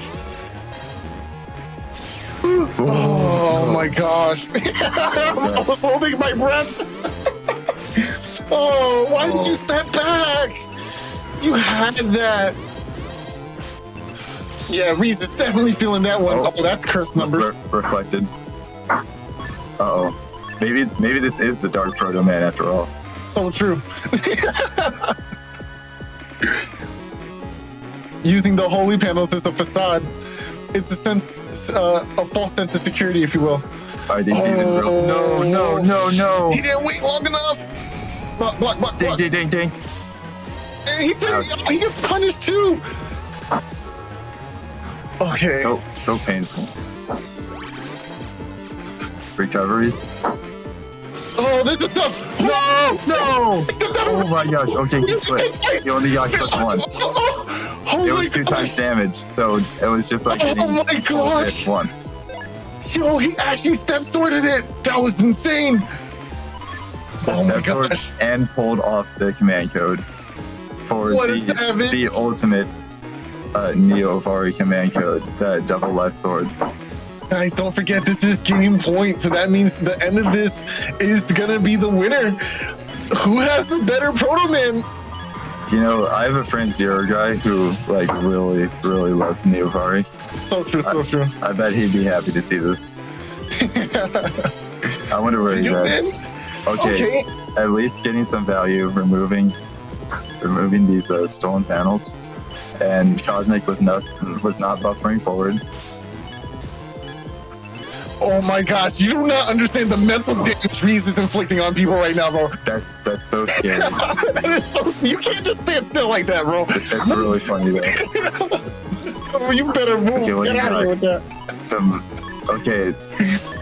Holy panels? No holy panels. That is so scary doing this and like not bringing defense. Windman is here though. Windman will deal with this barrier and deal a little bit of damage. Okay, and he has area grab. Nice, the flinch. It's looking pretty good right now. Waiting for a charge shot. Now his charge shots are powerful, much stronger than this other Proto Man. This weakling who doesn't use the power of the darkness. Oh my gosh! Oh, very nice, yo! Oh my gosh, the hot cut betrayal! Oh my gosh! He was standing on a nice edge. He could have gotten deleted at any second, but he brought it back. Yo, 99 HP, but he did not give up. He did not quit. Reeze takes the win. Very good game from This is the power of darkness. That's so true. Remember, kids, eat your dark chips. Eat your dark chips. They're good for you. Oh my gosh. Wake up, pull out the bowl, pour the dark chips into the bowl, and then skim milk because all that fat not good for you. Yeah, that was some insane mental damage that by Reeze. Excellent play, man. Excellent play. Bro, Reeze came to me really quick. He was like, yo, you got any tips for Proto Man? I was just like, yeah, just camp forward, bro. And then he took that to heart, bro. He really did. And it shows here. He took that to the head. He was like, camp forward. I can do that. Camp forward, pretend to chip charge to terrify your enemies. Mind game central, bro. And if you ever get blinded, just like know where the opponent is. It's that easy. Get Proto Man.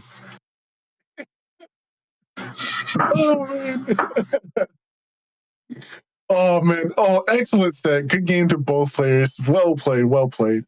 But moving on next, we will have Alpha versus A4 Average.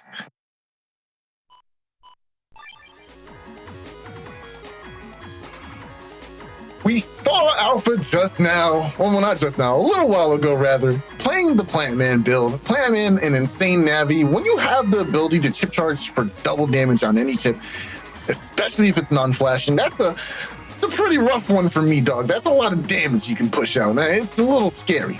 However, enter Junk Man. Take it away, Mars. Oh, what Junk Man? Ooh, who's this guy? Okay, so he's made out of trash. He's really good at recycling. He can destroy your objects. Yeah, so this guy, he has a very special custom screen ability to recycle chips used by either character. Anything 51 megabytes or under, it can show up again in his hand. So this really requires you to make good decisions with your chip pulls, because if if you have a fantastic hand such as a grab revenge into an area grab, you want to bring other chips that same turn, because if those are your only chips, you might just give that junk man a grab revenge into an area grab the very next turn. You got to be thinking about this. In other situations, just like all the time, you had to care about invis, anti-damage. Junkman can recycle that. Also, if you just like have a cool chip on you, he might just hit you with that chip. He might reflect your own power back at you.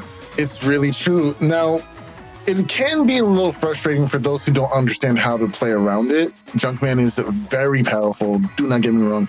If you have super armor, a pair of Pumas, a pair of Jordans, or you got black Air Forces on, you're going to be a top tier Navy. I don't care what you know, whoever you are, right? And speaking of super armor, Junk also has this interesting ability to just spawn some junk on the field. And if it hits you, it'll give flashing and flinch and deal 10 damage. So if you have super armor, you can actually like not care that much about the damage. Like if you're not at low HP, then it's basically just free invis. If you don't have super armor, it can still be free invis, but you also might get interrupted. That can be important. You'll have to be thinking about the positioning, the speed of the objects as they're flying forward. Because if you buster them once, I think their speed changes. I think you make it go slower if you buster it. Also, if you buster it, your attacks will go through it afterwards, right? Okay, yeah. That's actually so you got to be constantly thinking about this. Like as the opponent fighting Junkman, you got to be thinking, okay, where's the junk gonna spawn next? How fast will it be going? How fast do I need it to be going so I don't get interrupted at the wrong time? If you had to play around it, if you do play around it well, it can give you value. So it's very interesting the way that plays. Some Junkmen, they complain about it. Some people fighting Junkmen, they complain about it. Everybody has a reason to complain about it, or they're just like really good at the game. So besides that, we have Poltergeist as a charge shot, which means if you spawn any objects, Junkman might just eat him directly in your face. Now, what makes them scary? To go with that, there's a certain chip brought to you by none other than yours truly, Gregormester himself. From the mind of GM, there's Junk Reborn, the chip that deals damage an amount of times equal to how many objects have been spawned and destroyed in this match. In your control, your objects. How many of your objects you spawn? So you get to spawn objects and then delete them by yeeting them in the face of your opponent. And then you get to yeet them in the face of your opponent again with Junk Reborn. Now, here's what's important about this little synergy with Junk Reborn and Poltergeist. When you have 3 or 4 objects on the board and you use Poltergeist, your opponent cannot TFC to that. They have to take the Poltergeist. So you will take 400 damage, and he will then gain the tokens necessary to field Junk Reborn. It is a very, very powerful mechanic that Junkman has available to him at the moment. At the moment. Interesting that you would say that. I don't know if it'll change. I don't know if it should change. But at the moment, that's what it do. SoulXCross out here begging GM to change it. You heard it here first. That being said, let's get into the match and see how much junk flies across the screen. Let's go.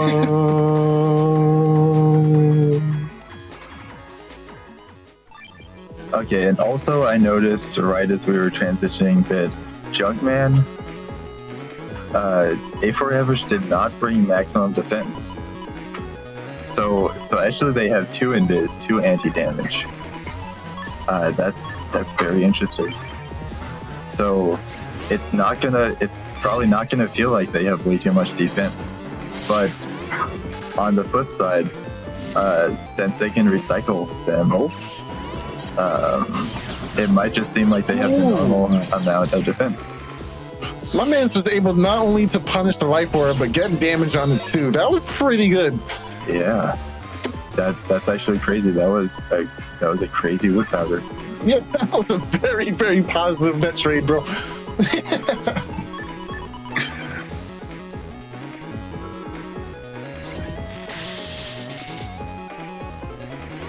White web here is going to be especially interesting. Oh, but the junk debris completely destroys 2 of the white webs. Yep, and here comes Fast Gauge. Now, here's the problem. Fast Gauge is recoverable thanks to the Junkman's ability, which is the junk chip recycle, excuse me, block. So now, in his hand, Fast Gauge could appear again, which basically means he has a few extra copies of Fast Gauge. So even if you brought your own Slow Gauge for the last turn, which Alpha does have, it will immediately be trumped by that Fast Gauge in Average's pool. Truly Very terrifying. Very, very powerful. Okay, so it's behind him on the bottom row, back row.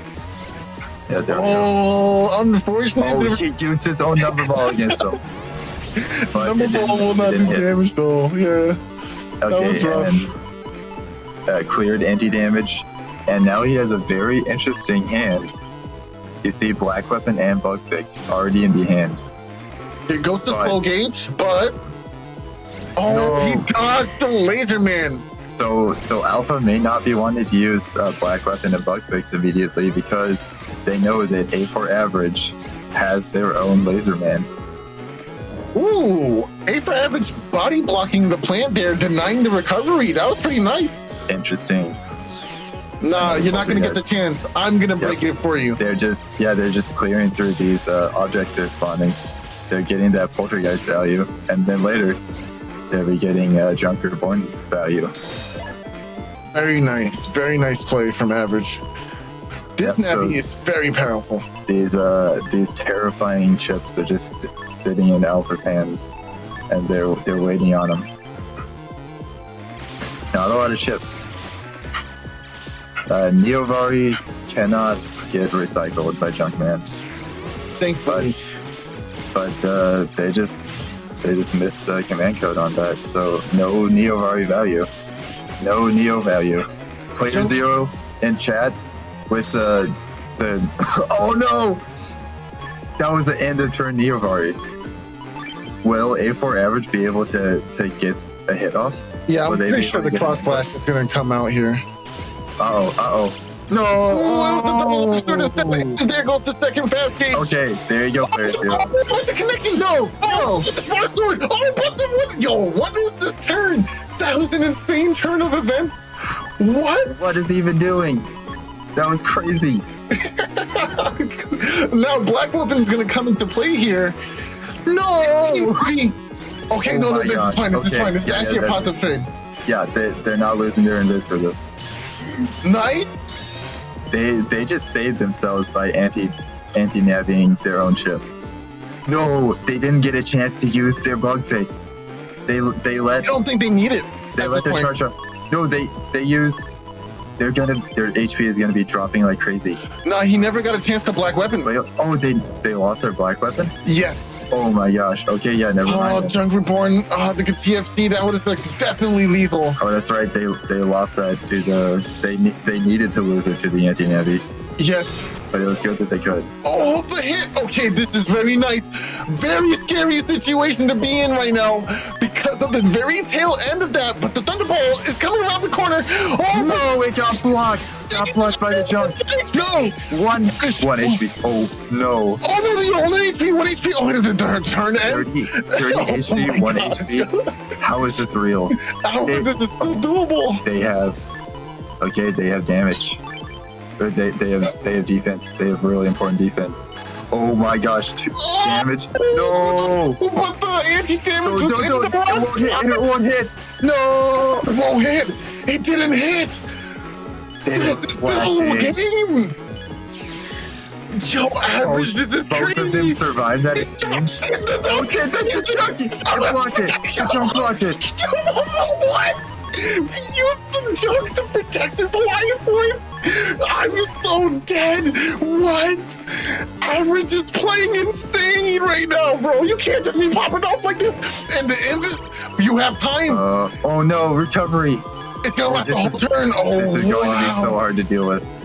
Wow, recovery at this time, in this moment? How lucky can you be? Suddenly, this is terrifying. This is absolutely terrifying. The recovery from the grass panels is definitely gonna help, but you're out No of chips. No chips. Oh my gosh.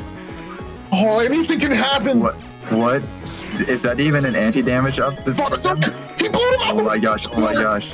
Junkerborn, it's gonna take the anti-damage here, though. Okay, the anti-damage is gone. That's both of the Junkerborns. They won't have another one. That's another invis. Oh, man. They only Yeah, have 2 one invises shit in their folder, but that's their 3rd invis. That's the power of Junkman. Gutsman. It cracks No healing. panels. They No won't more be able to heal healing. again. The junk, the flower was blocking hits for Plant Man that time. Oh my gosh. Oh, Okay. wow. Yeah, that was a very difficult situation. Where to did come that back from. even come from? That we were chilling. Everything was fine. We were just chilling. It was casual. Yeah, we were casually chilling with last hit on both characters. It's just a vibe. Oh, Oh, very nice. Number man 2 will land successfully. What does he roll? Number is a man. 3. Extreme. That's 3 times 90, by the way. Oh, this charge shot will hit against pop up. Yep, you got caught. Okay. Anti-damage? Whoa. Anti-damage, there it is. Interestingly, Plant Man can step out of the way quickly enough, even though it looks like his charge shot is literally slow. It is, but it also comes out slowly enough that he can This is step a out of the mistake. way. This is a mistake. If your opponent's paralyzed, never start off the turn with a TFC-able chip because that gives them an opportunity to act, and you don't want that to happen. I Use think your they're gonna move out of non-difference. the way anyways. Ooh. Oh, that hits. The pop-up is not giving a lot of value. Also, they only have 1 pop-up in their folders. So that was a recycled pop-up. Oh, here comes the white plant. The white plant does inflict paralysis. Oh, you're gonna get knocked into the. Smack. Okay, No, and this. this isn't bound number 6. He would have been not flashing and took that damage. Whew. An interesting difference. Drag is very strange in BN6. But because of it, we can get some crazy combos. Because it doesn't flash at the start. Oh my gosh, what a situation to be in. This Again, game's so pop scary. upgrade. Pop an upgrade. There it is. Not yet. Didn't take the healing plan. I think that's an interesting decision. I would have definitely taken it and get some recovery out of that. Okay, Oh, Video Man. No Video Man. You see, I wish those plants lasted just a little bit longer. It would be so nice right now for positioning and forcing your opponent's movement. Muramasa. Some, is that wood powder, looks like? A white plant. White. Now, what's white plant do? Does that White stun? plant does paralysis, yeah. Okay, para. The para plant. Couldn't Junkman recycle Buster Ups too? I think Interesting. Plant-Man can... Oh, I don't think so, actually. Never mind. Oh, and this is going to deny the ability to get back this area, but can at least... Laser No, Man! it doesn't work. No, you can't invis away from this. That hits. It was a yellow beam, which means... Yellow. Yellow. I believe that means no more undershirt. I think that also takes away shield. Okay, black weapon is up. Bug chain will happen. You don't really need to line up to do that either. It just kind of happens. It can't be blocked either. Neo variable, but whiffs. Oh, where's my details? Where's my laser man deets? oh, I like this combo. I would have went number man immediately. 8 for average is camping forward like nothing's going on. The counter hit! Into the counter hit! Into, oh double my damage. gosh! No. What? Where's the TFC? Okay. Oh. No, he decided to take the damage. He decided to take the damage and couldn't mash. Oh my gosh. Mars. That was a free 100 damage. Help me, Mars. That would have been terrifying if he had more chunk to reborn. True. Muramasa at this range, at this time of year? Oh! Localized entirely in this battlefield. I'm glad you got that. Junkman. No, Busman. Breaking panels. Okay. But he popped. No. He lost his no? Oh yeah, this is death. Oh no, don't miss. He didn't miss. That's GG's. Very, very good play from average here. Wow, what a solid game. That was tough. That was tough for Alpha. He got junked on. Junkman is just so impulsive. Oh, the laser man tells you what it does, but it doesn't tell you what the colors are. So yeah, that's nice. I know nothing. I learned nothing. I gained nothing. GG's to both players. That was a really fun one. Passbyword says, I hate Junkman. GG. So true. All right, that game is come and gone, and it's time to move on. So we'll go with Thiago versus Adam Sansler DS next. Is that the Adam Sansler? Okay, what is this? What is this baby I see? This tiny little Iceman. It is the ice of the men, the original baby. Original baby. Debuting in Battle Network 1 before Aquaman was even conceived of as a Navi. What? I am the original. I was in Battle Network 1, I do say. So we will refer to Iceman as Baby 1, and we will refer to Aquaman as Baby 2. So Cheerio, I'm the Baby 1. Baby 1. All right, what do we have over here? We have the obvious ability to chip charge Aqua Chips for double damage. Unfortunately, though, it doesn't seem like Iceman gets the ability to gain HP back after using Aqua Chips. But what he does get in exchange is the infinite and most powerful ability of freezing. Ice Slasher freezes objects and turns them into ice cubes, which he can then use his Be Left ability to kick said cube into your opponent's area, possibly back rowing it too. So it's actually pretty strong. I love the kick. I love the kick. It's sad to see the shield go because the shield is bigger than Iceman, which is hilarious. Yes. But the kick is very funny. Now, I feel like Aquaman has the right amount of HP because he has shield and he has access to that defensive ability. Who's Aquaman? But I do think Iceman needs a little bit more HP conversely because he doesn't have a shield. And the most powerful chips in this game, as I keep preaching, are these elect chips. They come in star code, they're very powerful.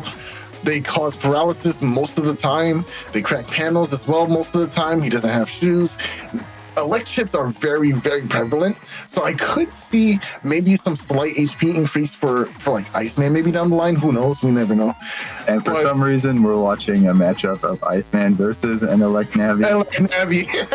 So we're going to see it. Immediately, it's just like super terrifying. Yes, 100%. And 1300 HP when you're getting hit for ×2 paralysis, it's really tough to deal with no shield. And it's going to be interesting to see how Sansler deals with that. Yeah, so Thiago, ever the Gregor main, has brought 2 wind racks with him into this fight, and Adam Sands has a Black Barrier Giga Chip. So Black Barrier blocks 150 damage, and then it goes away, and then it comes back forever, and unless you remove it with wind.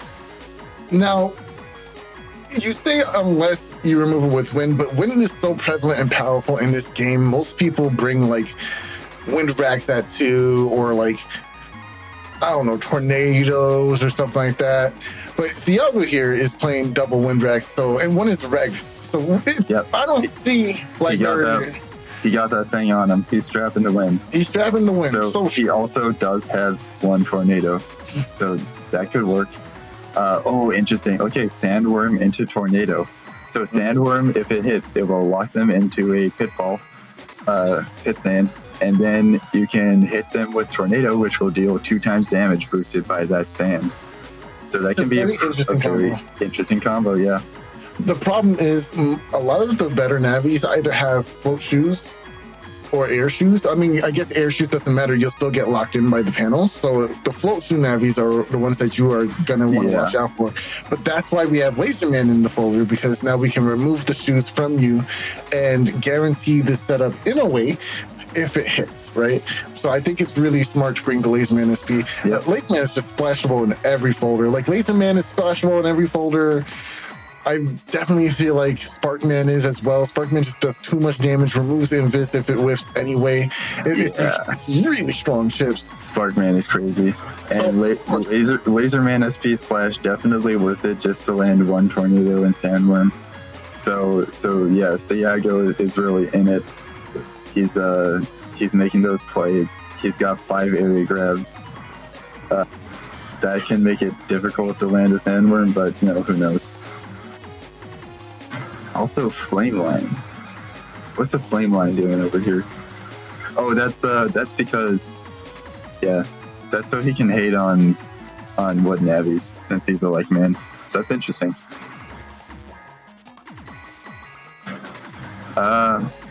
Okay, yeah. So other chips from Iceman, the Adam Sansler, Wide Shot, Twin Fang, Guts Punch. Okay, so this is a Guts Punch to deal 2 times damage when he freezes people. Which goes hand in hand with the Ice Slasher ability or the Freeze Bomb, because both can set up ice panels and may cause freezing on your opponent. So it's actually pretty powerful. So this could be very interesting to see. Also, he has Ice Seed and a Blizzard. So that's plenty of ice. So let's see. Let's get into this match. Oh, Sandworm. Yeah, it draws it immediately. Electricity and Sandworm and some sort of chip. A Shade Man, maybe a Search Man. Well, it is star coded, so it has to be Search or Shade. I'm gonna put money on it and say Search Man. Well, I'm gonna put like $5 on it and say Shade Man. I'll take that action. Oh, so I meant Zenny. Oh yeah, Zenny. I'll put 500 Zenny on it. I'll put 500 Zennies as well. Thiago. Come on, the dealer is really taking his time. Thiago, move your cursor. I want to know if I won. Oh! My Zennies! No! Yum. Munch. Yummy Zennies. Oh, no. I hate it here so much. Oh, my goodness. Oh, why betrayal? Anyway, I'll do that Kendo Man, and now thank you, Navi. Probably didn't know the code there. I don't know the code very well. Ooh, oh no, my HP. Where'd the HP go? Oh no. My gosh. Okay, maybe we could go to some free stress now. Oh no, he's stuck. Oh hi, it's us. We. Together.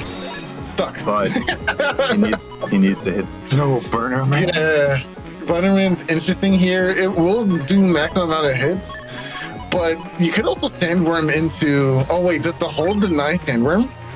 Yeah, I think it does. Oh, the Blizzard. Oh, this is not going to be a good time. Sans might do something terrifying, or he might get shredded. Oh, Twin Fang! It got deleted. Gutsman.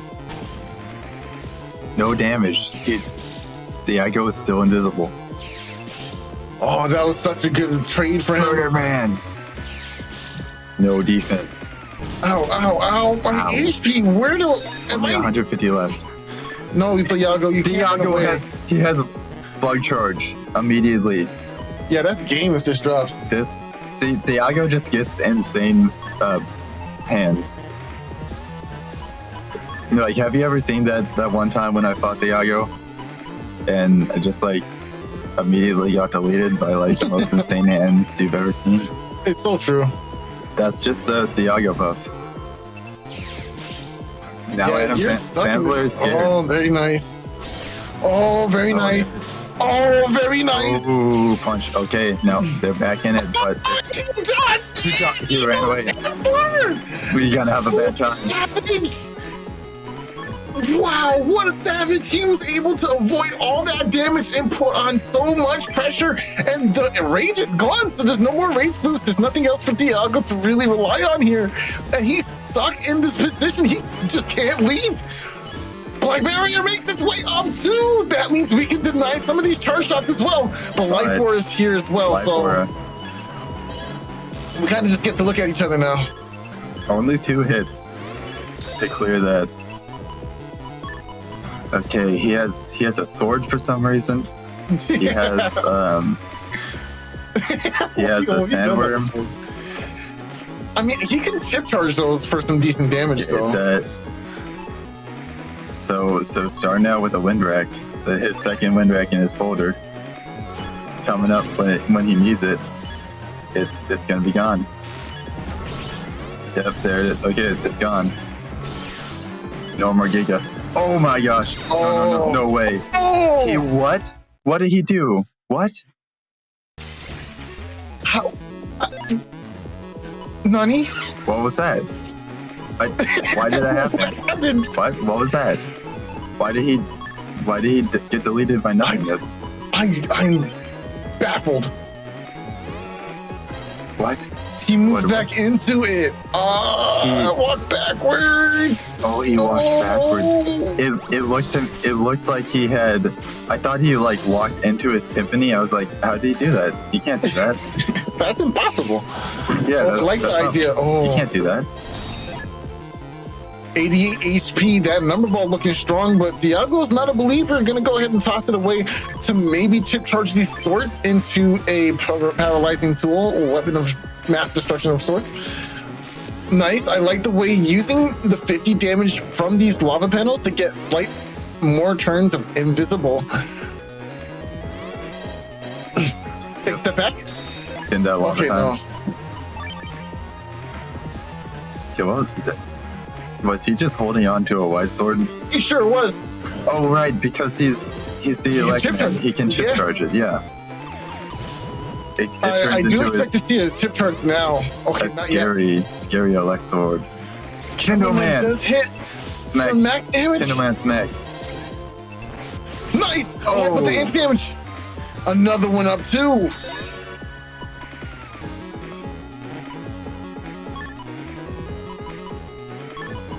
Wowza. Okay. At least he didn't get hit by that. That would have been really scary. Immediately, having those ooh, okay, the slow one. Having those white swords that gets done, and then immediately next turn, drawing your Giga, the bug charge. Right? That's so scary. Although I would have preferred if they were like star coded. If you're gonna at least have to use white sword, at least get the star codes on slight whiff, only missing the one hit on the burner man. Still really good value though. Yeah, that's damage. No, here's the thing about bug charge. Against Iceman, you don't need that much damage. Sure. He's just a little guy. He's just a tiny little dude. Now here's the thing about bug charge. Over time, as turns pass by, you get an additional hit onto your bug charge, right? So more hits. Oh, you dodged number mill. But if you are able to actually mix up your timing, you can still get tons of value of it. Like even if it does 7 hits, it's still a lot of damage coming out of it, like 560. Okay, returning area, grabbing his own area. Air grab. Nice. Okay, frozen. Is it freeze? Why is this dude got Muramasa? This is so scary. Yeah. And Muramasa that paralyzes as well after a hit. That's pretty good. Oh my gosh, that's true. He can ship charge the Muramasa as well. Oh, punch! Oh, that's so much damage! Smack, smack, smack, smack, smack. Area completely reversed here. 88 HP for Thiago. This is a really tough spot to be in, but Sansler having to dance for his life. The Dance of Sands. This Proto Man can deal his entire health bar. If Sands can't block this Proto Man, he's going to be at 1 HP. 100%.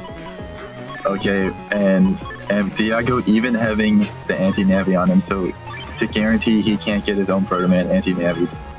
Even though, actually, Adam Sansler does have anti-navi. There it goes! No response, 1 HP to each player! But 1 HP. No, he got hit! Oh, that was so close. Ooh. That was so close. Boss Baby Sands was trying to post spoilers in chat. You never post spoilers. Don't post spoilers, my brother. The match hasn't happened yet until we've seen it. You can't spoil what hasn't happened yet. So true. He deserves to be deleted for this. That was an excellent game to both players. Very well played. Sansler putting up such a good fight despite the disadvantage of being a weaker Navi towards, in regards of weaknesses, of course. Man, that was really tough. That was crazy. And especially no slouch. He brought Electman down to 1 HP. True. It's just that he got hit by that Baby Death Thunder. It's a good move. Electman is a very strong Navi. And Baby Death Thunder, true to its name, caused Baby Death. Because Iceman is baby. Oh, that's true. Oh, actually, it's Baby Delete Thunder. We don't say kill here. Oh man, Baby Delete Thunder. Also, right after this match, there's something for SoulXCross to shout out. Oh yeah, it seems like we did get a donation here. We got a donation from Uvu for $5. Thank you so much. And the message reads, "Tank up." That's right. Just raising their tankins. Tank up. Where's our tank ups in chat? Oh, and it seems like we got another donation. This time from Antiras. For $3 saying, "Help me." Help me, please. I'm sorry, Antitas. Unless you're playing net battles, we can't really help out. Help, please, help. Where do we have we uploaded tank up? I don't see a tank up in chat. Tank ups? We can't tank up. We can't take up? Oh, feels bad, man. But we can wood Arcannon. Oh, and right, guys. That's a tank shooting a cannon, so basically the same thing. All right, it's time for the last set of the day, which will be actually GMERC versus... Oh, it's me again. Hit me. Hi, guys. Hit me. Whoa, that you? Hit me. So, who is this plant? Oh, okay, I see GMERC. I was expecting that knight guy. But it's not the knight. It's the plant. There's another plant man. There's so many plant mans today. Yo, it's funny. There hasn't actually been that much variety in character representation today. We did get to see one Iceman, so that was interesting. But it's been a lot of Electman, a lot of plant man, and a little bit of fish. A little bit of fish. You know, fish makes his way in, just casually swimming on the wall. Now, let's take a quick look at GMERC's setup here. It's actually very interesting with the barrier 100s in code, alongside the Greenwood, the Boomer 3s, which are really devastating. So are those side bombs as well. Side Bamboo does a significant amount of damage if you're not prepared for it. Yeah, Boomer, pretty okay. Okay, Boomer. That's an okay Boomer. Now, of course, there is Laserman in here to help set up some of these combos, maybe allow some flinching to occur.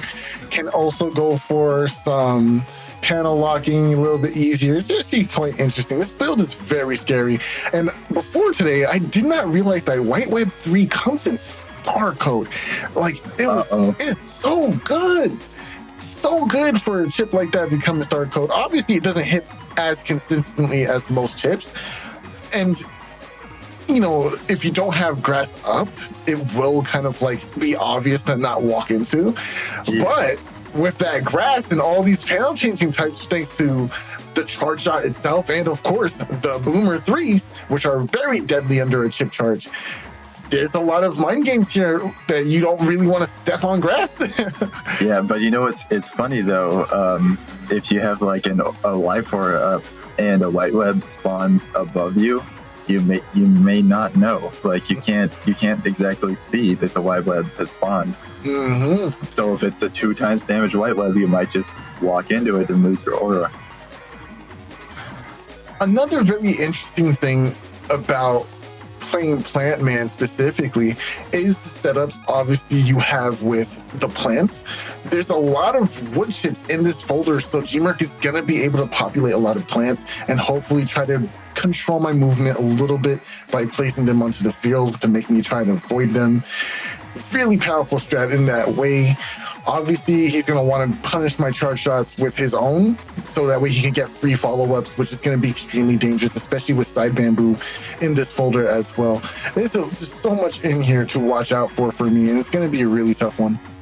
Yeah, and interestingly, we've seen this exact matchup already with different players. Yep. Or was it a different player? Was it also SoulXCross? No, it was Alpha. Oh, well, no. It was Alpha versus Hunter. Okay, yeah, okay. SoulXCross, you played the Electman. So yeah, Alpha versus Hunter for the first Plant Man versus Base. So now we get GMERC versus SoulXCross for a Plant Man versus Base. Let's roll that clip. Oh, what is this? Why are there 2 screens? All right, yeah, there's 2 screens here because this is in fact a double VOD. I talked over with GMERC about it and we decided that it was definitely worth making it a double VOD. So you get the idea and how people play based on both hands here. Stick to one side if it gets a little too confusing. That's crazy. Immediately starting off with great value because Gutsman's able to do damage to me directly with the hammer and also 240. Oh, winded him directly into a lava panel. That's funny. Oh, and no. On grass does a lot of damage if you're a plant. Ouch. But also, I was talking about that earlier this stream. We finally saw it. That's horrifying. Yeah, now I'm in a good position. Only under 500 life left. I'm feeling pretty strong, confident about my position. This GMERC hand, that can just shred HP. Okay, well, you get the double. No, I missed the input. I wasn't mashing hard enough. And missed the chip too. Okay. Well, this hit too. No, you stepped. No, it's so meaty. It's so meaty. I wasn't expecting it, and then I walked into that one too. Well, you see the side bamboo, it spawns behind you, so like Base can't see that it's there, so he just walks into it. It's crazy, honestly. The immediate comeback from that deficit of HP. I do have the anger now, which is a little scary for GMERC here. It was only turn 2. Now we're on turn 3, and there's no HP left. And way too early. One charge. Yes, 3 hits on it. Gonna go in. Man. So much damage. Okay, that can do something. Now you're gonna be down. Gone. GMERC has HP, so now we're basically equal right now. Oh, the recover from that plant, so good. Okay, that's a lot more value. Oh, the greenwood that could have hit. And now you have your barrier. You have your ability to attack. Oh. And darkness overload that destroys shields. Oh my gosh, that was such a scary round one. I thought I was going to lose. He just pushed out so much damage out of nowhere. It's always a fun time when both players feel like they're losing. Oh, okay. So here I have to take everything, obviously. Gonna try to push through my folder. Win. Good opening. Got to get that barrier 100 away.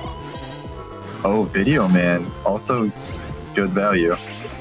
It's not going to gain back the field immediately because I was able to rush forward. And you were flashing.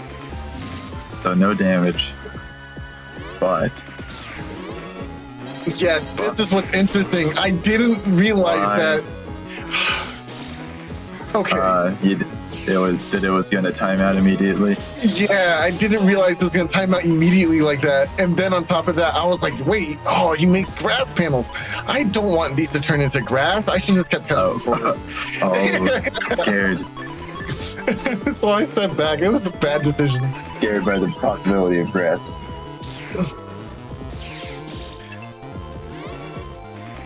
Uh-oh. No, Boomer, no. And I walked into it. Got both hits. It cleared all the defenses. Timpani. Now Timpani is blocking the darkness overload position. But at least I have access to Shooting Buster here, so I could try to delete the Timpani with the Shooting Buster. It's a little difficult because the Buster has a mind of its own. But it can be pretty scary sometimes. Going Muramasa with only minus 100 HP. Yeah. Oh, that's the curse of base. Yeah, you have to take it because... well now you can get plenty of damage. Mm-hmm. Okay, but you're white left now. The barrier. Ouch. Yeah, don't want to skip out on this 1,000 damage Muramasa possibility. I believed in the dream. I don't know if it was worth it. Well, let's see. But it was... There it is. Call an ambulance. I was able to get it, but not for me. My opponent does have anger now, though. Wind rat gone. This hand looks a little scary. I definitely thought to myself, I need area to get back. I need to be able to put some kind of advantage. So I have to take Video Man no matter what. And if I need Video Man to land, that means I need to bring my own anti-navi. And now we're back to both players being in the KO zone. Oh my gosh. Oh no. Yeah, okay, but it's gone. Nope. The anti-navi will come up here. Okay. Two hits. But my opponent's still up in my face. I can't hold on to this much longer, so I just decided to go ahead and get as far up as I possibly can. I didn't realize that the plant can still hit me from that position, so that was really unfortunate.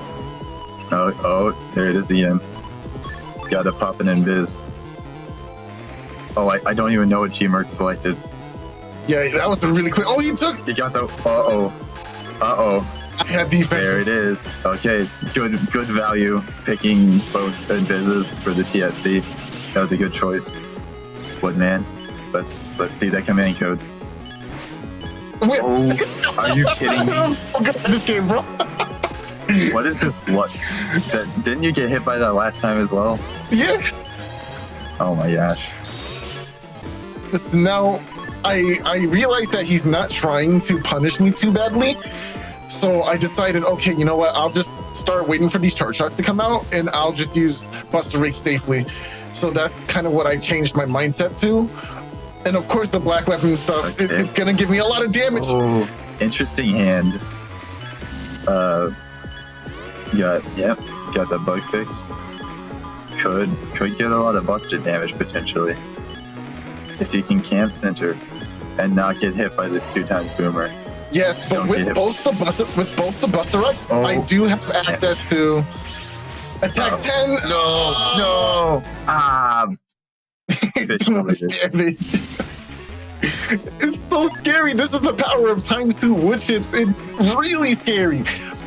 And people who think Plantman is like a low tier, that's not true when you have this kind of power at your disposal. Plantman is already scary, even in the non-PvP buffed patch. Very much so. And then he just got buffed further. Well, like most people. Like most people. Like Base too. Base got a lot of buffs. Yeah, he did. Okay, right. Open it up with a buster up. That buster up really helps accelerate the game plan. I kind of figured he would go for area control turn 1. It's so hard to dodge these because of the wind. No, don't step into it. Ouch, it's so meaty. I hate that move. Okay, well, at least that charge shot isn't that meaty. Okay, there we go. He didn't run away from it fast enough, so his guy got destroyed. And now there's 2 barrier 100s in the hand.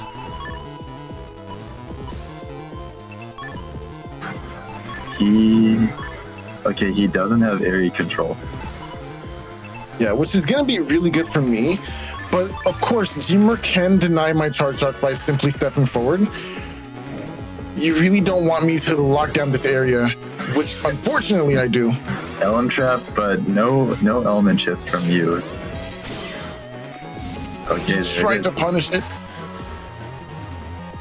White web immediately takes away my barrier, which is worth. That was a nice trap. I was forced to use my trap from that. Don't pull that video, man. Okay, yeah, you know that it's not anti-damage, so you probably expect anti-navi, so you aren't using it. No, but then you have this chip. You have the burner, man. Yeah, so my mentality is, I know that it is that, but he has to deal with DO. So he can either use the anti-damage to stop some damage from DO, and then allow me to use Burnerman SP. So that's kind of what the mind game was here. And then I lost the area, so it's like, dude. Sure. Okay, what's he gonna do now? Is he gonna step into it? Nah, he's completely fine. He was locked down by the sand panel. Did he switch the buster?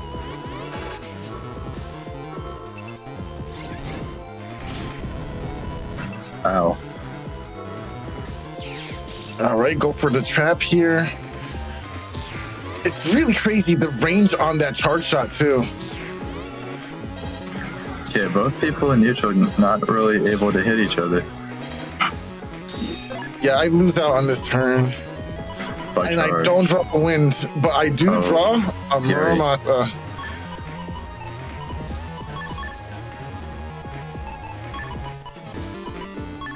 Ooh.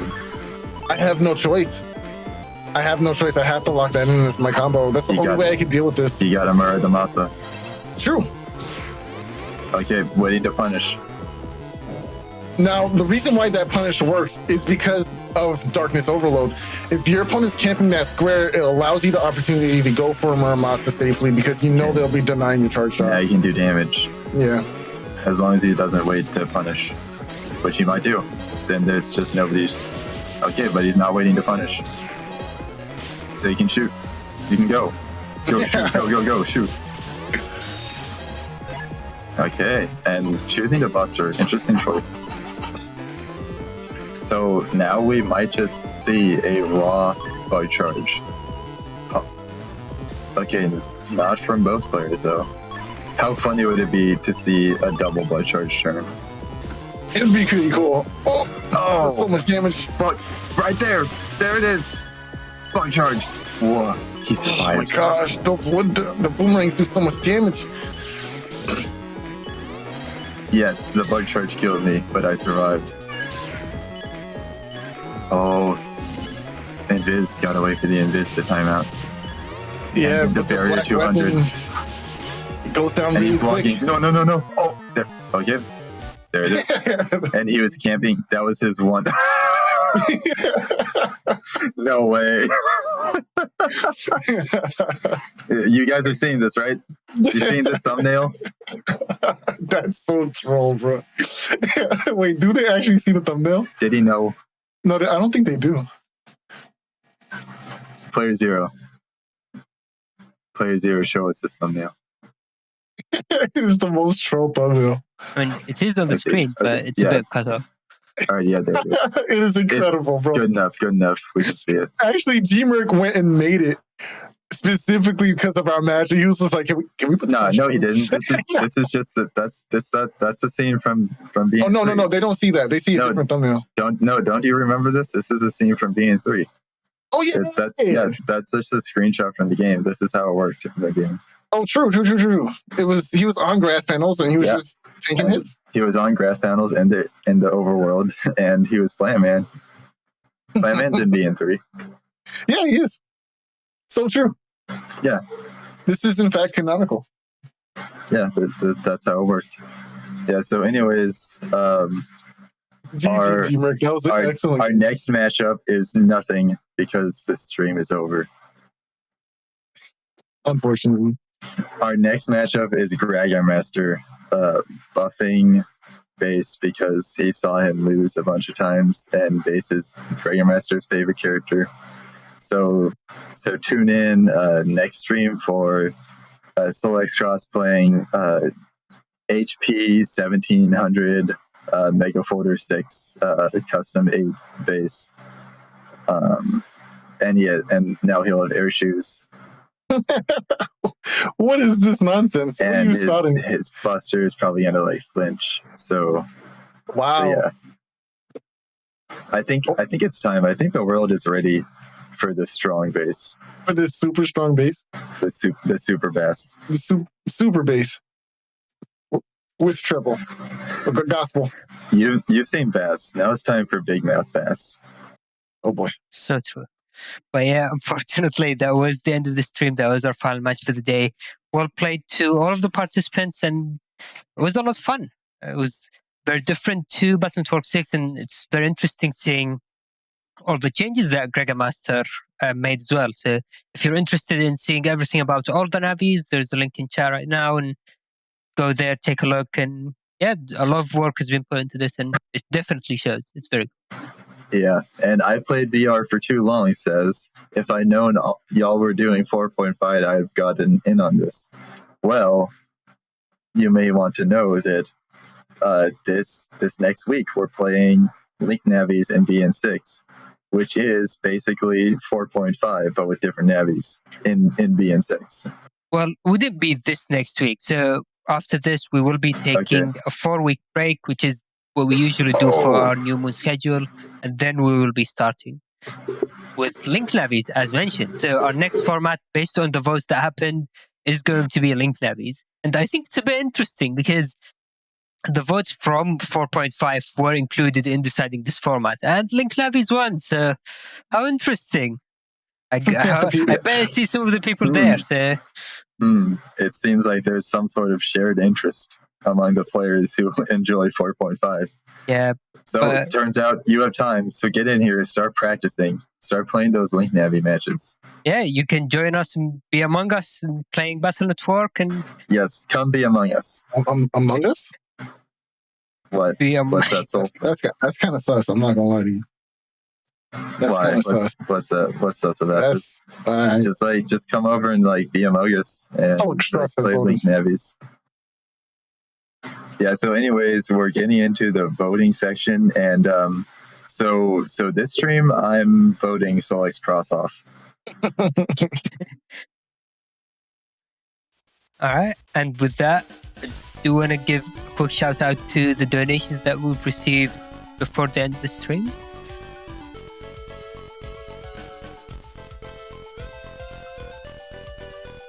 So thank you to Marvino, who started us off, and then followed by Ubu and Intetas at the end for donating to today's stream. Thank you for all the support and the generosity as always. Yeah, shout outs to Ubu, the ultimate tank cannon player. Breaker Games, destroyer of Salad, and by destroyer I mean sending her into the Shadow Realm by triggering a glitch that made her slide off the field. Ubu giveth, and then Ubu giveth again. Ubu doesn't even need to take it. So true. So true. With that, do want to give a shout out to Salad as always for hosting the tournament and organizing the stream layout, and another shout out to our commentators today, SoulXCross and Mars. Thank you for joining us today. It was a lot of fun. I think you sing Marismus Trier's Snowman Gift a Kiss Twinkle Flame Wax Rod the Third. Pleasure to be of service. Oh yeah, sorry, I mispronounced that. I'll make sure I get it correctly. Yeah, weird that you would pronounce it like Mars. I mean, like, where'd you get that from? Yeah. Yeah, so thank you, Salad. Thank you, Salad. And another shout out to Honor Knight for organizing the VODs and selecting them. There's always a lot of work that has to go into it, just going through the videos and finding out which ones. And before the end of the stream, we want to give a quick shout out to Passbyword, who actually finished all of their matches for the tournament. I think a few others were pretty close. I think GMERC still had 2 matches to go. But yeah, it's always an achievement when someone is able to finish off all of their matches. I'm clapping with one hand because my microphone button is in the other hand. So true. All right. Thank you everyone for watching. Thank you for all of the players who participated, and hopefully we will see you again all in a few weeks' time. Thank you, Honor Knight. Goodbye. Goodbye. Take care.